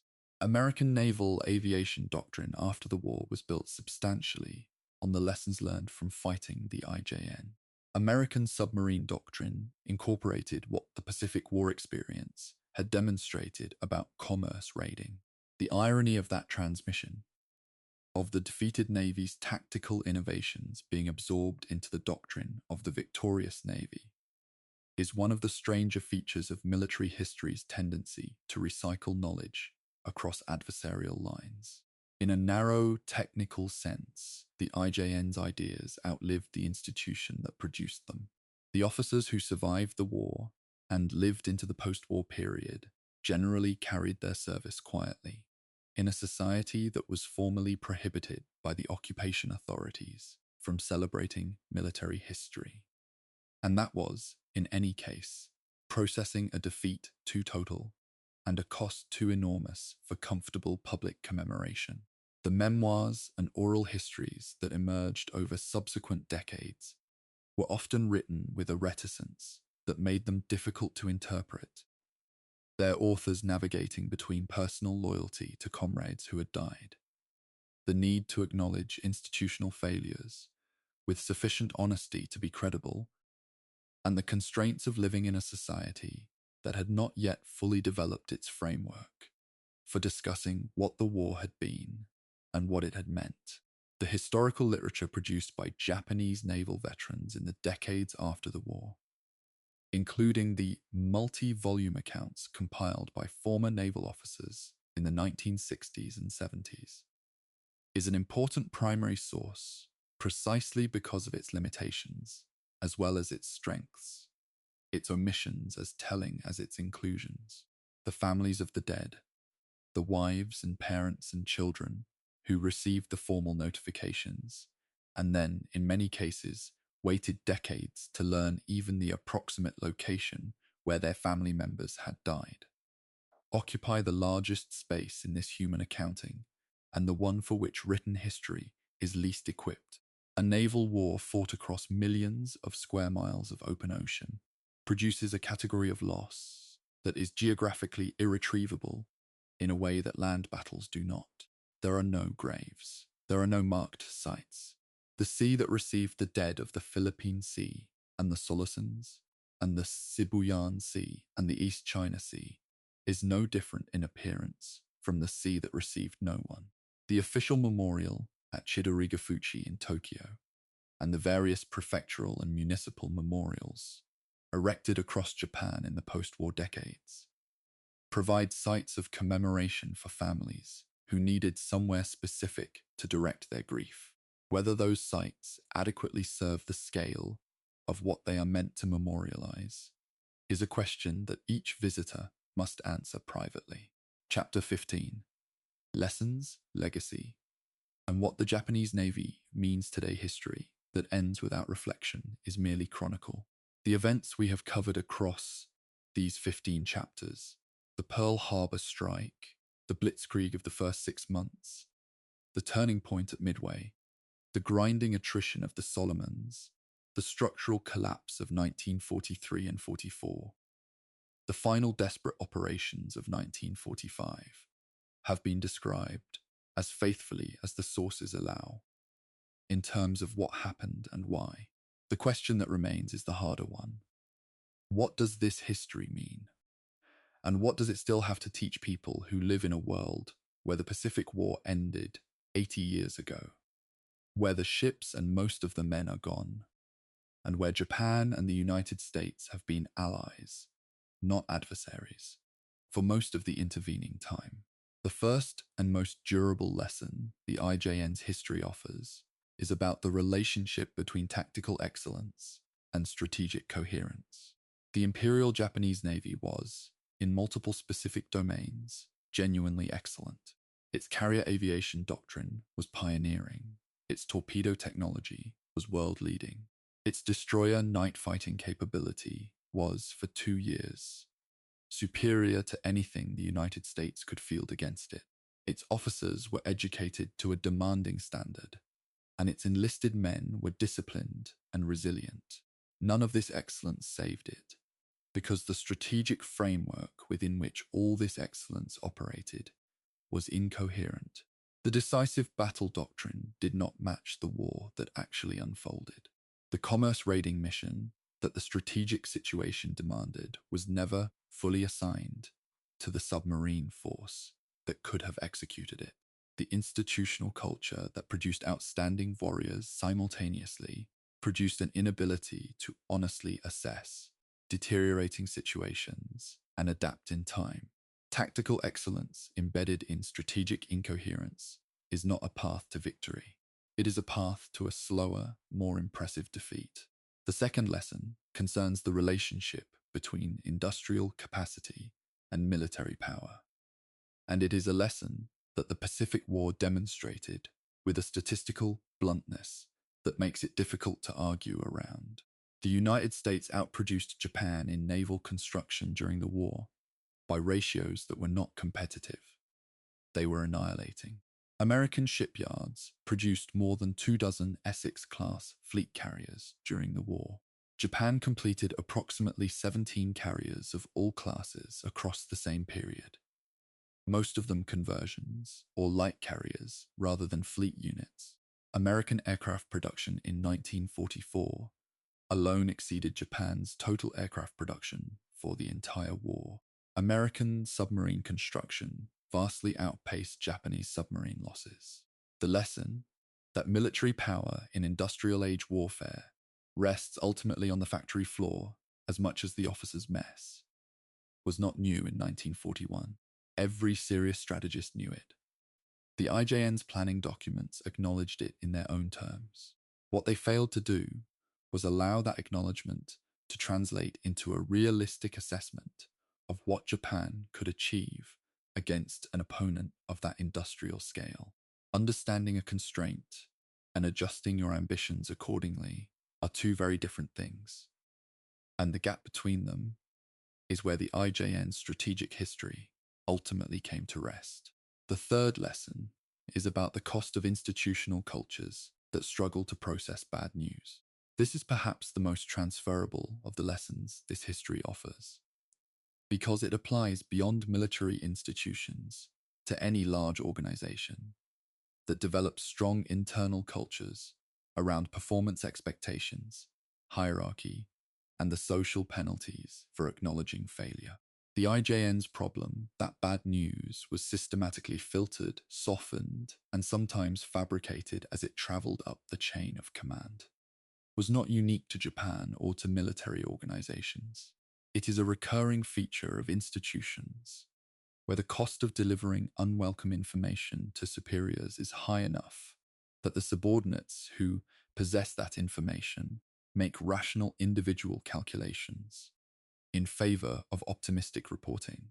The consequence, in the IJN's case, was that senior commanders made strategic decisions based on reality assessments that were progressively disconnected from actual conditions. By the time the gap between the reported situation and the real situation had grown too wide to paper over, the decisions that might have altered the trajectory were no longer available. The fourth lesson concerns the specific and irreplaceable value of experienced personnel, and this one has particular urgency in an era when military technology is advancing rapidly. The IJN's most devastating single loss, not the carriers sunk at Midway, not the battleships lost at Leyte, but the experienced carrier air crews killed or worn out over 4 years of continuous combat, was the one it could not replace, and the one it had never seriously planned to replace in the quantities that actual war required. The training pipeline that might have maintained the human quality of the naval air arm was never resourced at the level that the operational tempo of the war demanded. The reasons for this were partly industrial. Fuel for training flights was expensive, and partly doctrinal. The training program was designed around peacetime assumptions about replacement requirements. But the underlying error was a failure to take seriously the possibility that attrition might consume experienced personnel at the rate it actually did. Planning for worst-case human attrition is unglamorous and expensive, and it occupies a lower priority in institutional cultures focused on offensive doctrine and material acquisitions. The Pacific War demonstrated, with finality, how costly that oversight can become. The legacy of the Pacific War in Japan's national consciousness is complex in ways that outsiders sometimes underestimate. The constitution imposed after the war, under which Japan renounced war and committed to maintaining only self-defense forces, was for decades interpreted by successive Japanese governments in ways that severely constrained the Japan Maritime Self-Defense Force, the successor organization to the IJN, in doctrine, in capability, and in the missions it was permitted to undertake. The warships of the Japan Maritime Self-Defense Force are not formally a navy in the pre-war sense, and the official Japanese position for decades was that their purpose was strictly defensive. The post-war decades have gradually, and at times controversially, seen this interpretation evolve as Japan's security environment, particularly the growth of Chinese naval power and the development of North Korean ballistic missile capabilities, has created pressures for a more capable and more operationally flexible maritime force. The historiographical debate about the Pacific War in Japan, who was responsible, what could have been done differently, and how the experience should be commemorated, has never been resolved to general satisfaction and continues to generate political controversy in ways that would be immediately recognizable to any student of the period. The wreck of the Yamato lies in roughly 340 meters of water in the East China Sea, her hull broken approximately in half by the explosion of her forward magazine, her main gun turrets scattered across the seabed around her. Japanese research expeditions have documented and filmed her in considerable detail. She is, in Japan, a memorial site of particular emotional weight, the physical remnant of an institution and a set of ambitions and a generation of men that no longer exist in any form above the surface of the ocean. What is striking about the Yamato's post-war reputation in Japan is its ambivalence. She is simultaneously a symbol of extraordinary national technical achievement, the largest, most heavily armed battleship ever completed, a vessel that represented the absolute peak of a particular conception of naval power, and a symbol of precisely the kind of strategic misjudgment that cost Japan the war. She was a ship built for a decisive gun duel between battle fleets that never occurred. Deployed on operations she was ill-suited to perform, and finally sent on a one-way mission that accomplished nothing beyond the loss of 3,000 men, and the most expensive single vessel in the IJN's inventory. In her particular combination of magnificent capability and catastrophic misapplication, she stands for the whole. The American narrative of the Pacific Naval War has its own distortions that serious history must name. The emphasis on decisive moments, Pearl Harbor, Midway, the Turkey Shoot, can create an impression of a war that was won by American genius and heroism against a fundamentally inferior opponent. This is historically inaccurate in important ways. The IJN was not an inferior opponent. It was a formidable, innovative, and genuinely dangerous force that came close to achieving several outcomes that would have seriously complicated the American war effort, and that maintained a fighting capability well beyond the point at which material considerations alone would have suggested it should collapse. The American victory in the Pacific was won not primarily by genius, though there was plenty of that, but by the combination of industrial superiority, the willingness of a democratic society to sustain large-scale military mobilization, and the specific and crucial contribution of intelligence work that gave American commanders information their Japanese counterparts did not have. The Midway miracle was partially miraculous, and mostly a product of Joseph Rochefort's code-breaking team, working around the clock in a basement in Pearl Harbor.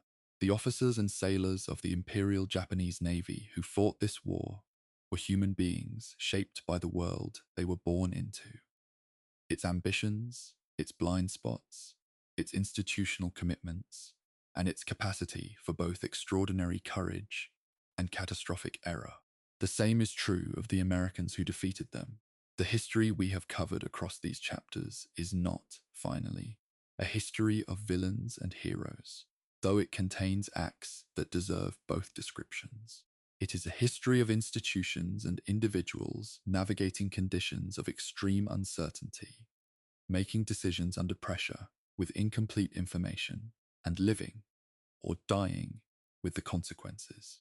The Navy that launched from Hitokapu Bay on the 26th of November 1941 was the product of 7 decades of national ambition, decades of technical development, and years of strategic planning that had gone into its creation.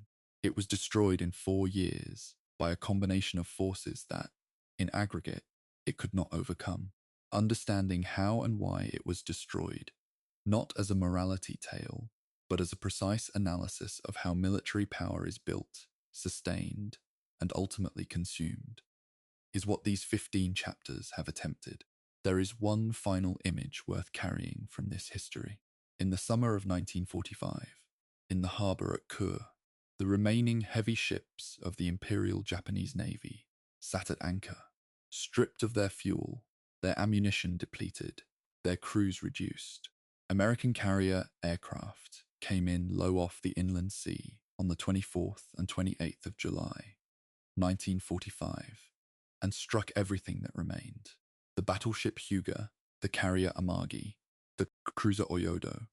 Ship after ship was hit, capsized, or burned to the waterline in the shallow water of the harbour.